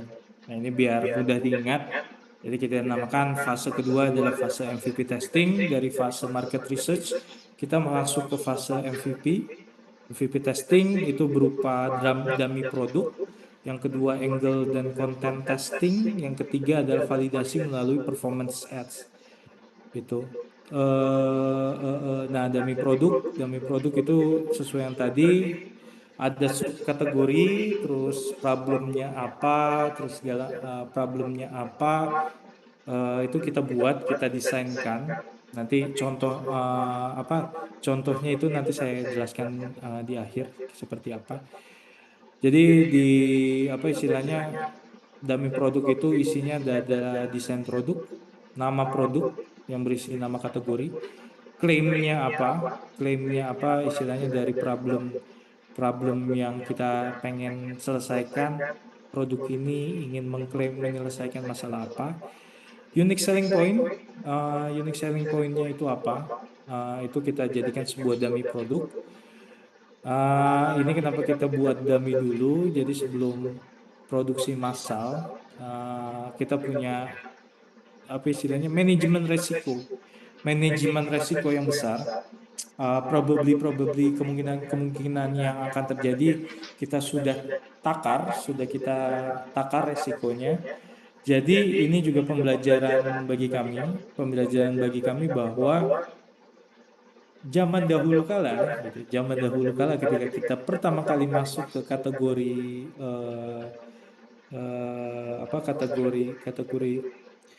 kategori FMCG, skincare lebih tepatnya. Kita itu buat forecasting, buat MOQ, buat mesen MOQ di Maklun itu asal-asalan. Gitu. Jadi karena di Maklun itu mungkin dulu itu Maklun itu minimal 5.000, sekarang mungkin ada yang 500 pieces juga berangkat kan. Gitu, 500 pieces juga berangkat. Cuman karena 5.000 itu kita contoh misalkan 5.000 pieces dikali 20.000 itu harga HPP, harga kita beli barang di Maklun. Berarti kita harus mengalokasikan 5.000 kali 2.000 itu 5.000. Iya 5.000 pieces ya, 5.000 pieces dikali 20.000 itu 100 juta. 100 juta berarti kita harus mengeluarkan 100 juta gitu, 100 juta untuk hasil yang resikonya kita masih abu-abu nih. Akhirnya kita mengeluarkan metode inilah. Walaupun metode ini sebenarnya ada apa istilahnya? Ada plus minusnya juga sebenarnya. 4 elemen di dalam dummy produk itu ada kemasan tentu, ada nama brand, manfaatnya apa, lalu USP-nya apa. Nanti saya kasih contohnya ya. Terus kalau ditanya bikinnya pakai apa, agent-agent itu udah banyak. Cuman dulu kita masih apa? Dulu kita pakai graphic designer biasa, tim internal kita. Sekarang kita bisa bikin puluhan bahkan sampai ratusan mockup produk pakai cloud, pakai ChatGPT, pakai terus kita bisa visualisasikan pakai kita biasa pakai Higgsfield. Walaupun sekarang kita lagi buat brand internal sendiri ya di Landix ya. Di Landix kita juga lagi buat kayak gini-gini nih gitu. Cuman ini saya nggak membahas detail di sini. Saya hanya merekomendasikan toolsnya untuk mempercepat. Kita biasa juga pakai AI sekarang, automation dan lain-lain kita pakai AI. Terus USP-nya itu apa? USP itu didapat dari yang tadi. Kalau teman-teman ingat kompetitornya, kompetitornya itu celahnya di mana sama human truth-nya itu apa?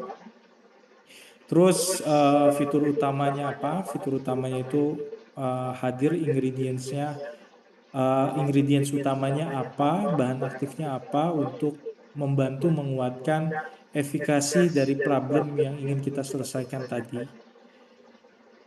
Nah ini contoh contoh dummy produknya, scar krim anak, nama brandnya Lula, terus klaimnya itu food grade, summer camp bekas luka, terus scar krimnya, USP-nya scar krim pertama khusus anak, food grade dan lain-lain, targetnya ibu anak 1 sampai 8 tahun. Itu divisualisasinya bisa pakai AI tadi. Cuman yang ingin saya tunjukkan adalah realnya teman-teman. Mungkin teman-teman mungkin bisa berasumsi, ini mah nggak kita lakukan. Eh, Unfortunately kita melakukan itu. Jadi teman-teman ngerti kita melakukan ini sejak lama. Sejak lama ini adalah kredensial, cuman nggak kredensial amat. Jadi ketika kita melakukan testing, mungkin ini beririsan sama apa fase selanjutnya, angle testing dan lain-lain. Itu. Jadi kita itu bikin sampai se-effort ini. Nah, ketika Nubico ingin melakukan produk new product launching atau kita sebut dengan NPL, kita sampai effort untuk apa istilahnya? Kita sampai effort untuk membuat mockupnya. Misalkan di sini ada nama brandnya, ada nama kategorinya, Bugs Whey Lotion, terus ada ingredients utamanya, terus di sini tuh ada klaimnya kayak gitu. Kita sampai memvisualisasikan sampai sedemikian rupa untuk mendapatkan produk-produk winning kayak gitu. Untuk mendapatkan produk-produk winning. Terus apa istilahnya? Kita balik ke topik biar nggak lengkap-lengkap ya. Intinya visualisasinya itu kami sampai effort sedemikian rupa. Gitu. Sebanyak saya melakukan FTB program melakukan mentoring, belum banyak brand-brand besar yang melakukan ini. Gitu. Kekurangannya adalah antara jarak riset sama jarak produksi apabila lama akan disalip sama kompetitor. Tapi kalau antara jarak riset sama produksi itu dibuat secepat dan seefisien mungkin, hasil riset kita itu sangat banyak manfaatnya. Gitu. Jadi teman-teman udah punya riset nih, jangan lupa time lead produksinya itu juga jangan kelamaan. Gitu. Karena kami juga punya pengalaman, kami pernah develop produk itu sampai 8 bulan, padahal hasil risetnya itu sudah dari sejak bulan pertama, sejak 8 bulan sebelumnya. Alhamdulillahnya belum pernah ada yang masuk hasil riset kami. Tapi kita pernah kejadian juga di mana hasil riset kita udah masuk, ternyata tiba-tiba kompetitor itu masuk dengan mungkin dinding kita tipis, tapi husnuzonnya ya it's ini adalah FMCG, gitu, fast moving consumer goods. Perkembangan produk itu sangat cepat. Setiap bulan selalu lahir produk atau kategori yang baru. Jadi ini adalah seninya kita berbisnis, antara research sama bisnis operationnya itu harus sedemikian rupa cepatnya. Setelah tadi yang pertama apa lupa, dummy produk, kita membuat desain produknya. Kita mentes angle atau problem yang tadi kita temukan dari survei masyarakat, dari lembaga survei yang kita buat. Permasalahannya apa? A, B, C, D, F, G, H, I, J, K, L, M, N, O, P, Q, R, S, T, U. Itu kita tes sebanyak-banyaknya. Itu.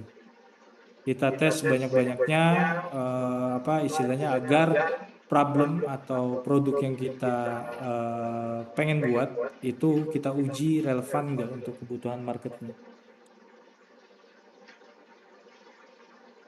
Kayak gitu. Terus, nah ini intinya dua sebenarnya, seberapa kuat diferensiasinya. Jadi antara benefit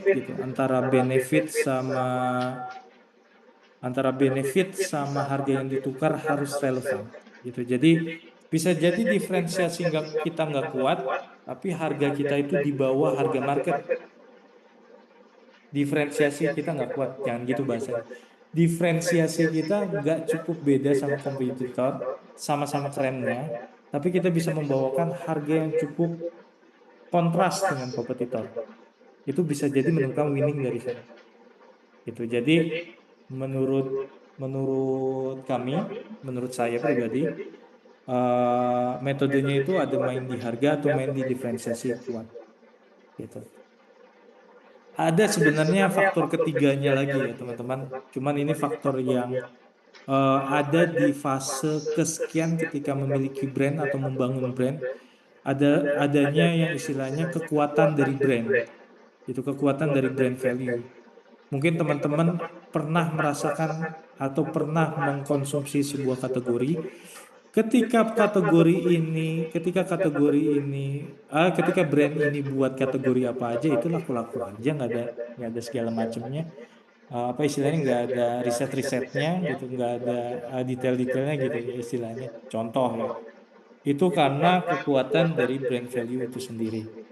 Ini yang tadi saya remind di awal adalah ketika brand ini ada di fase stage awal, ini adalah cara ternyaman untuk kita melakukannya, ini framework ini maksud. Gitu. Sebuah quotes makin relevan angle-nya, makin tinggi probabilitas winningnya. Jadi teman-teman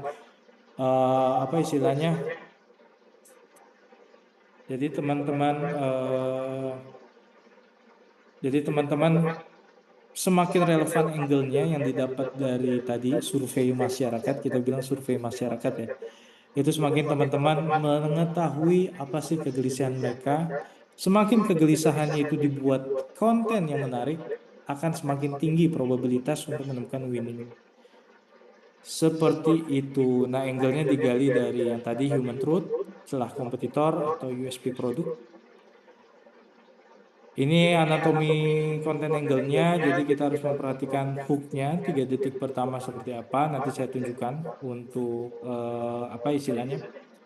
untuk contoh videonya. Terus ini kita konten gambar, kita masih pakai Cloud sama Higgsfield. Sekarang mau kita pindahin ke Landix juga. Landix punya ekosistem automation.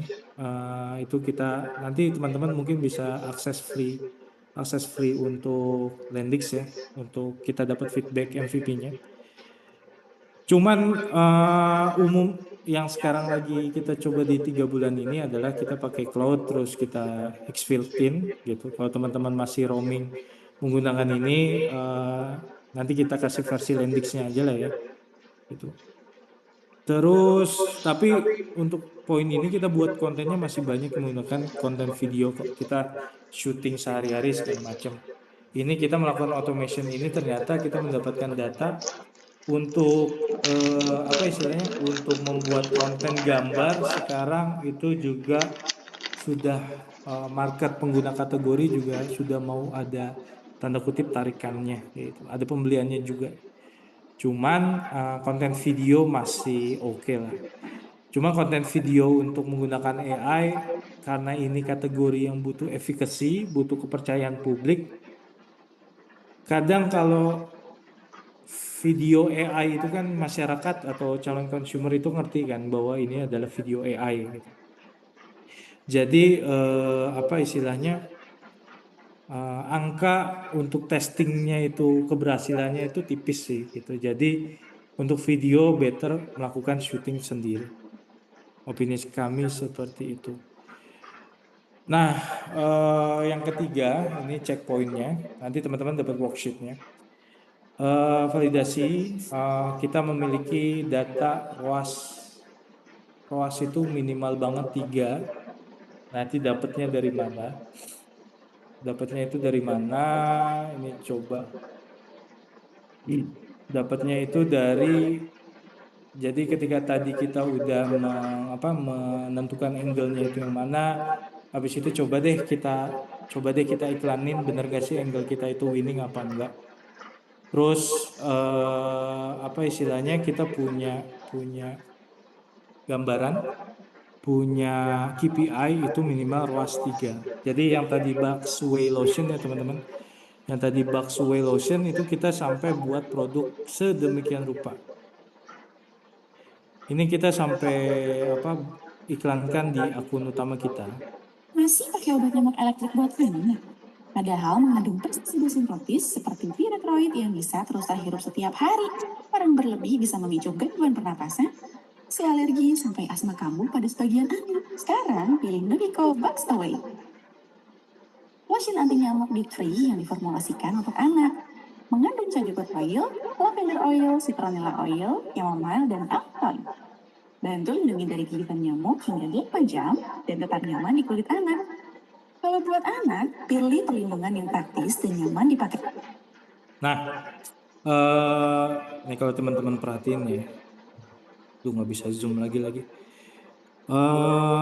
Di sini kita sampai membuat mockup ya, atau dummy produk beneran, gitu.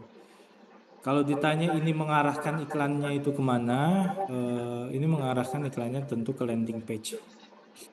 Kita mengarahkan iklannya itu ke landing page, terus kita buat LP-nya, headline, problem, solusi, habis itu bisa diselesaikan dengan produk ini, before after, harganya berapa, lalu kita arahkan langsung ke Shopee.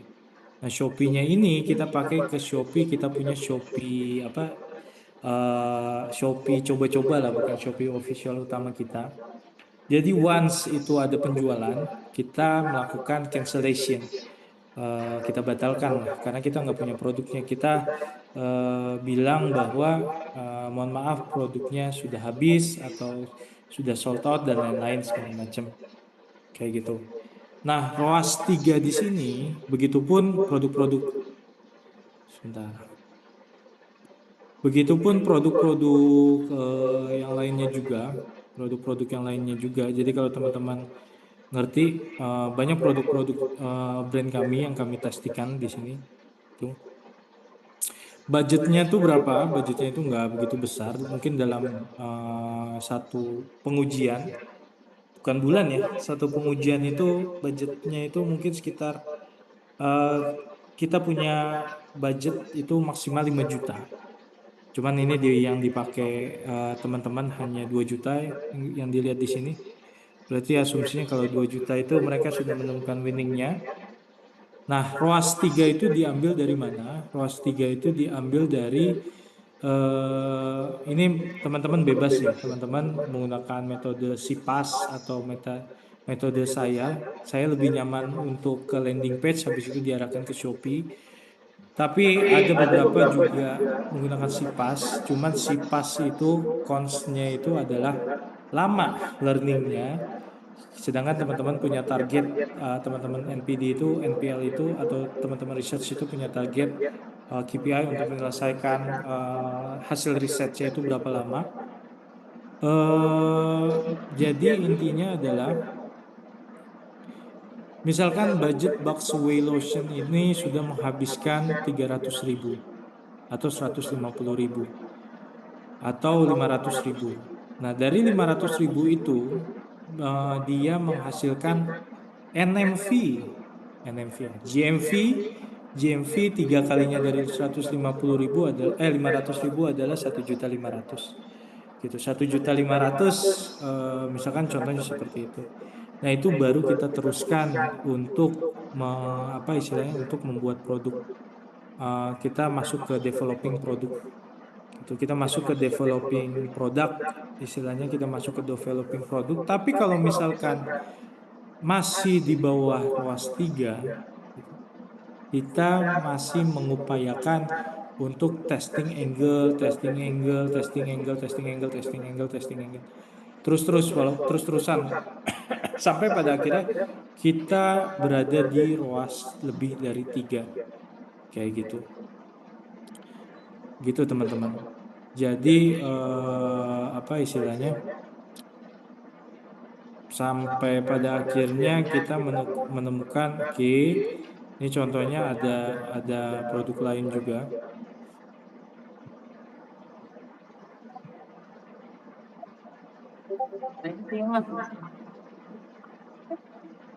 Sampai seperti itu, lalu kita belum menemukan winning sampai tidak menemukan angka ROAS 3 mana. Nah, sampai menemukan angka ROAS lebih dari 3, kita tidak akan melanjutkan produksi.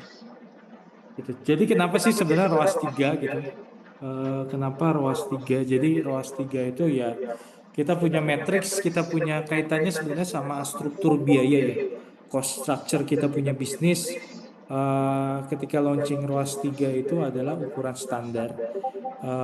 Kita punya asumsi ketika mendapatkan ROAS di bawah 3 itu nanti ketika dilaunchingkan itu pasti kita membutuhkan budget marketing yang lebih besar daripada umumnya gitu. Tapi kerap kali kita juga menggunakan itu untuk produk yang kita tidak pasarkan, hanya fokus di etalase saja untuk memperbesar AOV.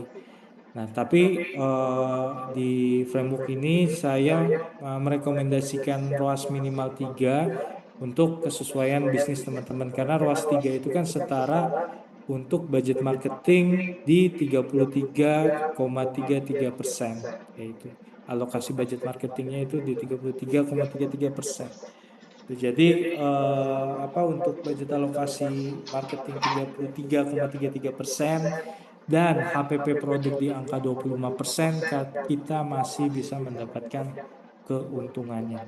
Kalau misalkan lebih dari ROAS 3 gimana? Saya tidak merekomendasikan, cuman bukan berarti itu tidak akan laku juga, tapi effort marketingnya akan lebih aja sebenarnya. Jadi kalau misalkan teman-teman mau istilah memaksimalkan budget marketingnya itu sedemikian rupa, pilihlah ROAS yang di angka lebih dari 3. Kalau misalkan teman-teman mendapatkan ROAS 10, ROAS 15, ROAS 20, itu kita juga ada beberapa yang kerap kali itu terjadi, itu adalah suatu kemewahan. Kemewahan itu didapatkan ketika kita fase mendapatkan angle-nya itu begitu jeli, problem masyarakatnya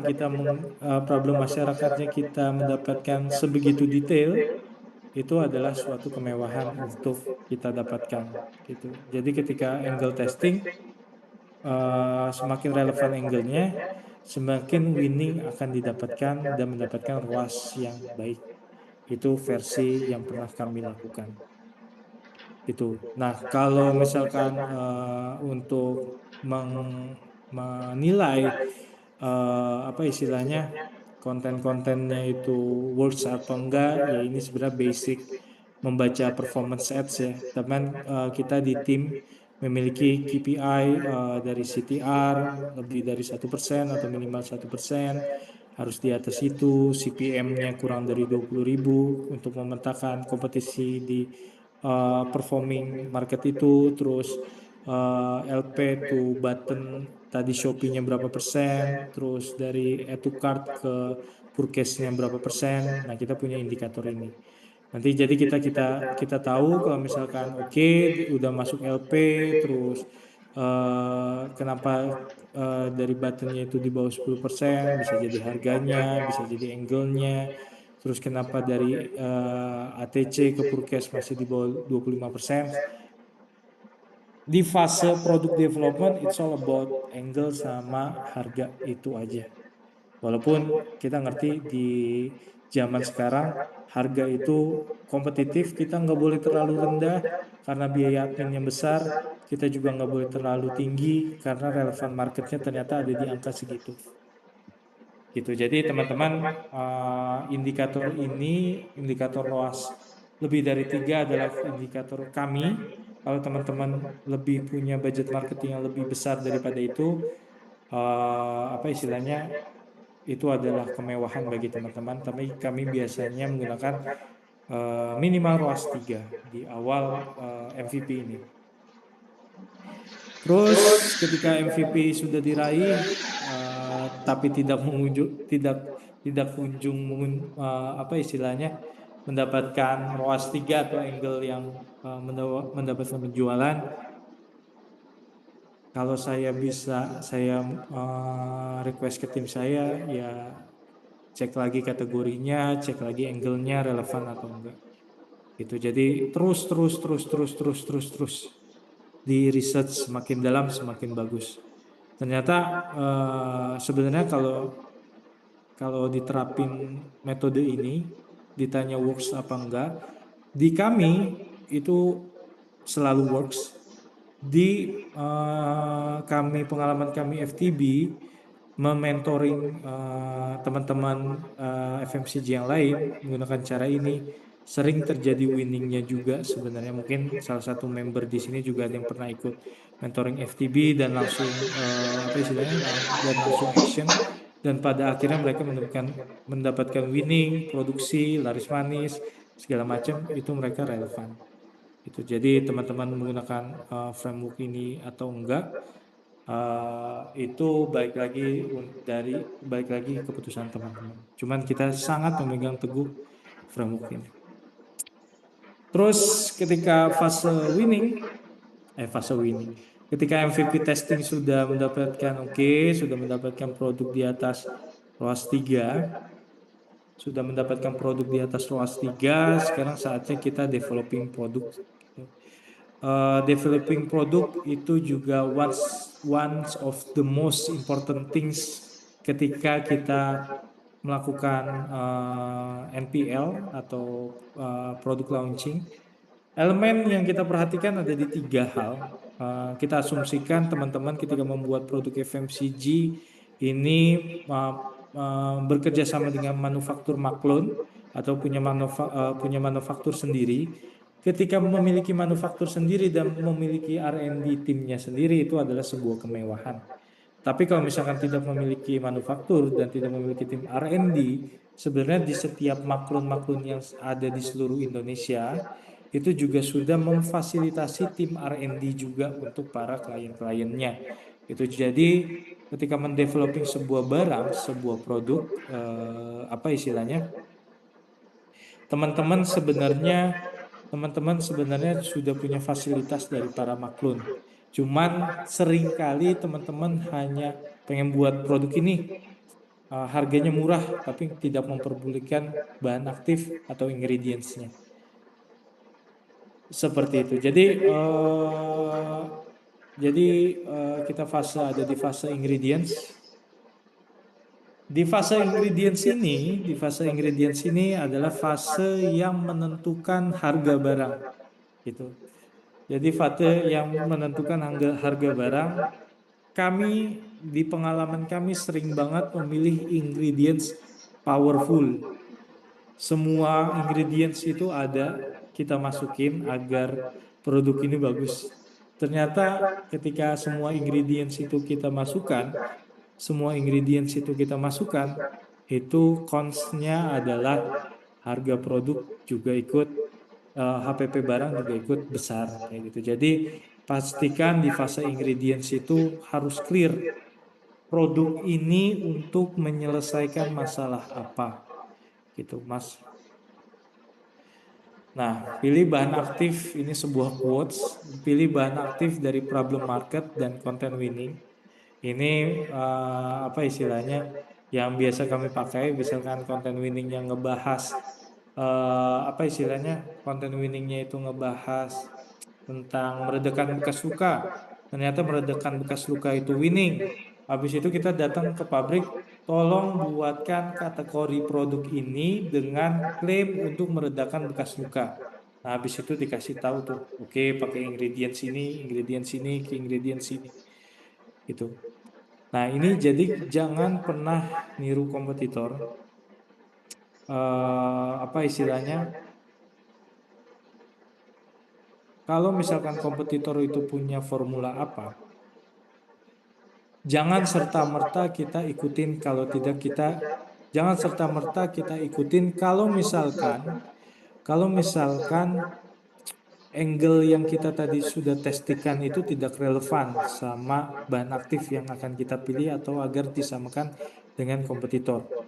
Kita udah ngecek bolak-balik keberpengaruhan keberpengaruhan bahan aktif terhadap keputusan pembelian user terhadap adopsi kategori produk itu ada di peringkat berapa. Ternyata bahan aktif itu ada di peringkat 5 ke atas versi riset kami. Kayak gitu, versi riset kami yang kita lakukan secara internal gitu. Dan kami cukup memegang teguh keyakinan itu. Akhirnya karena kami ada fase yang mana kami membuat produk dengan tren kayak gitu segala macam. Misalkan at some moment itu ada niacinamide atau probiotics gitu, probiotics atau yang sering banget itu kan 8 kali ceramide, 7 kali, 9 kali, 10 kali, dan akhirnya pengalian ceramide-nya itu sangat begitu banyak dan kita ikutin gitu, dan akhirnya produk kita nggak laku. Sebenarnya bukan salahin produk bahan aktifnya, tapi bagaimana kita apa istilahnya menarasikan produk ini untuk apanya yang harus apa istilahnya harus dikoreksi atau ditingkatkan itu. Menggunakan bahan aktif yang lagi tren itu boleh saja digunakan asal kita clear ingin menyelesaikan masalah apa dan kita udah testingkan. Jadi yang sekarang lagi ngetren mungkin fase-fasenya lagi tren itu sekarang itu kan penggunaan contoh ya retinol. Ketika kita sudah mengetahui bahwa retinol itu lagi ngetren, tapi kita nggak clear untuk menyelesaikan problem apa dan harganya mahal, itu pengalaman kami menjawab akan flop. Hasil nyatanya masih ada di market produk kami. Masih belum selesai nih istilahnya produknya dari PO pertama. Tapi ketika ini problemnya kita dapatkan, sudah kita testingkan, terus harganya itu relevan dengan market, bahan aktifnya, contoh kita masukkan retinol yang lagi ngetren, itu dikombinkan, itu akan menciptakan produk yang relevan untuk market sepengalaman kami. Gitu. Nah ini apa istilahnya winning angle terus bahan aktif. Jadi bahan aktif yang kita pakai itu dari winning angle, contohnya meredakan bekas luka, atau tadi Buxway lotion. Dari Buxway lotion adalah istilahnya agar anak nggak digigit nyamuk. Agar anak nggak digigit nyamuk itu kan biasanya pakai apa ya? Agak lupa. Apa? Daun apa itu yang baunya lumayan unik. Nah, itu bahan aktif itu digunakan. Bahan aktif itu digunakan, lalu bahan aktif ini sudah banyak digunakan. Apa yang membuat ini spesial gitu. Misalkan yang membuat ini spesial bisa dari aromanya atau teksturnya segala macam. Itu bisa digali dari tadi survei masyarakat. Intinya dari ketika membuat produk ini adalah survei masyarakat, kita validasi, habis itu kita produksi, kita masukkan bahan aktif sesuai tren, atau enggak kita mau membuat bahan aktif baru yang terbaru. Ketika kita memasukkan bahan aktif yang terbaru, ada tanggung jawab kita juga bagaimana bahan aktif ini istilahnya bisa dipercaya atau bisa bisa menjadi tren kayak gitu. Terus ini dia makin banyak bahan aktif, semakin HPP-nya itu makin naik. Jadi teman-teman harus jeli ketika nanti merumuskan bahan aktif ke Maklun. Ya ini, kalau kita punya maksimal HPP 25%, itu versi kami ya. Versi kami 25% karena pengalaman kami di berbagai perusahaan memiliki angkanya masing-masing. Ada yang 10%, ada yang 30%, ada yang 15%, ada yang 20%. Cuman versi kami maksimalnya 25%. Di atas 25%, di atas 25% HPP-nya kita lebih better untuk mengurangi bahan aktif atau mengurangi gramasi atau enggak mencoba kategori lain gitu. Terus contohnya Scar Cream anak kita pakai food grade aman walau tertelan. Jadi kan kalau contoh ya, ini contoh ya, ini nggak ada produk kita nih yang yang food grade dan aman walau tertelan. Jadi misalkan bayi itu kan kadang suka ngemutin tangan dan lain-lain, dan itu istilahnya kita kita kita menggunakan bahan-bahan yang food grade kayak gitu. Itu bisa jadi salah satu USP atau fitur yang digunakan. Cuman balik lagi, ketika kita memilih fitur, sebisa mungkin inline sama problem yang kita dapatkan tadi di testing content winning, di testing MVP kita gitu. Seperti itu, ketika tadi kita memilih ingredients, nah di fase ingredients, selalu datang ke pabrik, untuk direkomendasikan bahan aktif apa yang digunakan untuk menyelesaikan masalah ini. Tapi jangan lupa juga dicek bahan aktif apa yang membuat produk ini HPP-nya segini gitu. Sedangkan kita punya batas maksimal HPP itu berapa sih sebenarnya kayak gitu. Terus apa itu sampling? Jadi setelah kita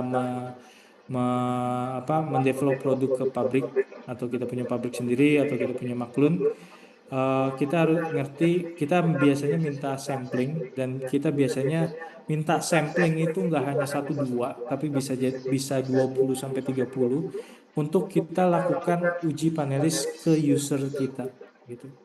Walaupun di tahap ini beberapa teman-teman yang FTB mentoring ada yang di skip karena prosesnya itu sangat panjang. Jadi saya bilang opsi ini opsional. Tapi di ekosistemnya kita punya perusahaan, sampling dan paneling itu adalah istilahnya yang paling penting, kedua ketiga juga. Ketika kita developing, samplingnya itu gimana teksturnya, gimana aromanya, gimana efikasinya. Efikasi itu istilahnya kebermanfaatan produk semaksimal apa ketika diuji coba. Itu kita tes itu, bahkan bisa sampai berhari-hari dan berminggu-minggu itu. Jadi nggak semua perusahaan suka melakukan ini demi yang tadi saya bilang. Ketika hasil research itu research itu keluar dan winning, kepiawaian kita untuk mengeksekusi menjadi itu produk adalah menjadi kuncinya sebelum kompetitor masuk. Kayak gitu. Terus ini kerja bareng sama Maklun, bagaimana kita bisa uji sampel, terus mendapatkan bahan aktif sesuai dengan problem yang kita dapatkan. Nah, ini urutan panelingnya kita share ke brand loyalis terlebih dahulu. Brand loyalis itu jadi kalau kita punya brand di Nubico, Numa, dan lain-lain, di beberapa brand kita itu selalu kita panggil community kita. Kita punya community yang isinya ratusan sampai ribuan orang. Kita panggil mereka 20-30 dengan komplimen A, B, C, D, E, F, G. Hadirkan mereka, minta mereka untuk feedback calon our new product, gimana mereka aspirasinya dari tekstur, aroma, efficacy, apa feedbacknya. Kalau misalkan ada di fase yang baru ingin memulai, kita coba ke teman-teman, saudara-saudara atau keluarga yang mengadopsi kategori itu. Misal kategori mereka terbiasa mengadopsi kategori body lotion, kita minta feedback mereka bagaimana secara efikasinya, secara aroma, secara teksturnya sudah oke belum, kayak gitu. Dan kita akan melakukan penilaian secara kuantitatif dari apa istilahnya, dari apa feedback mereka, kurangnya akan kita enhance, akan kita tingkatkan, lebihnya kita pertahankan. Gitu. Jadi kualitasnya seperti apa yang tadi saya sampaikan, efektivitasnya seperti apa, experience-nya sebagai apa. Jadi untuk menempatkan produknya itu beneran nepatin janji apa enggak. Jadi produknya secara klaimnya itu beneran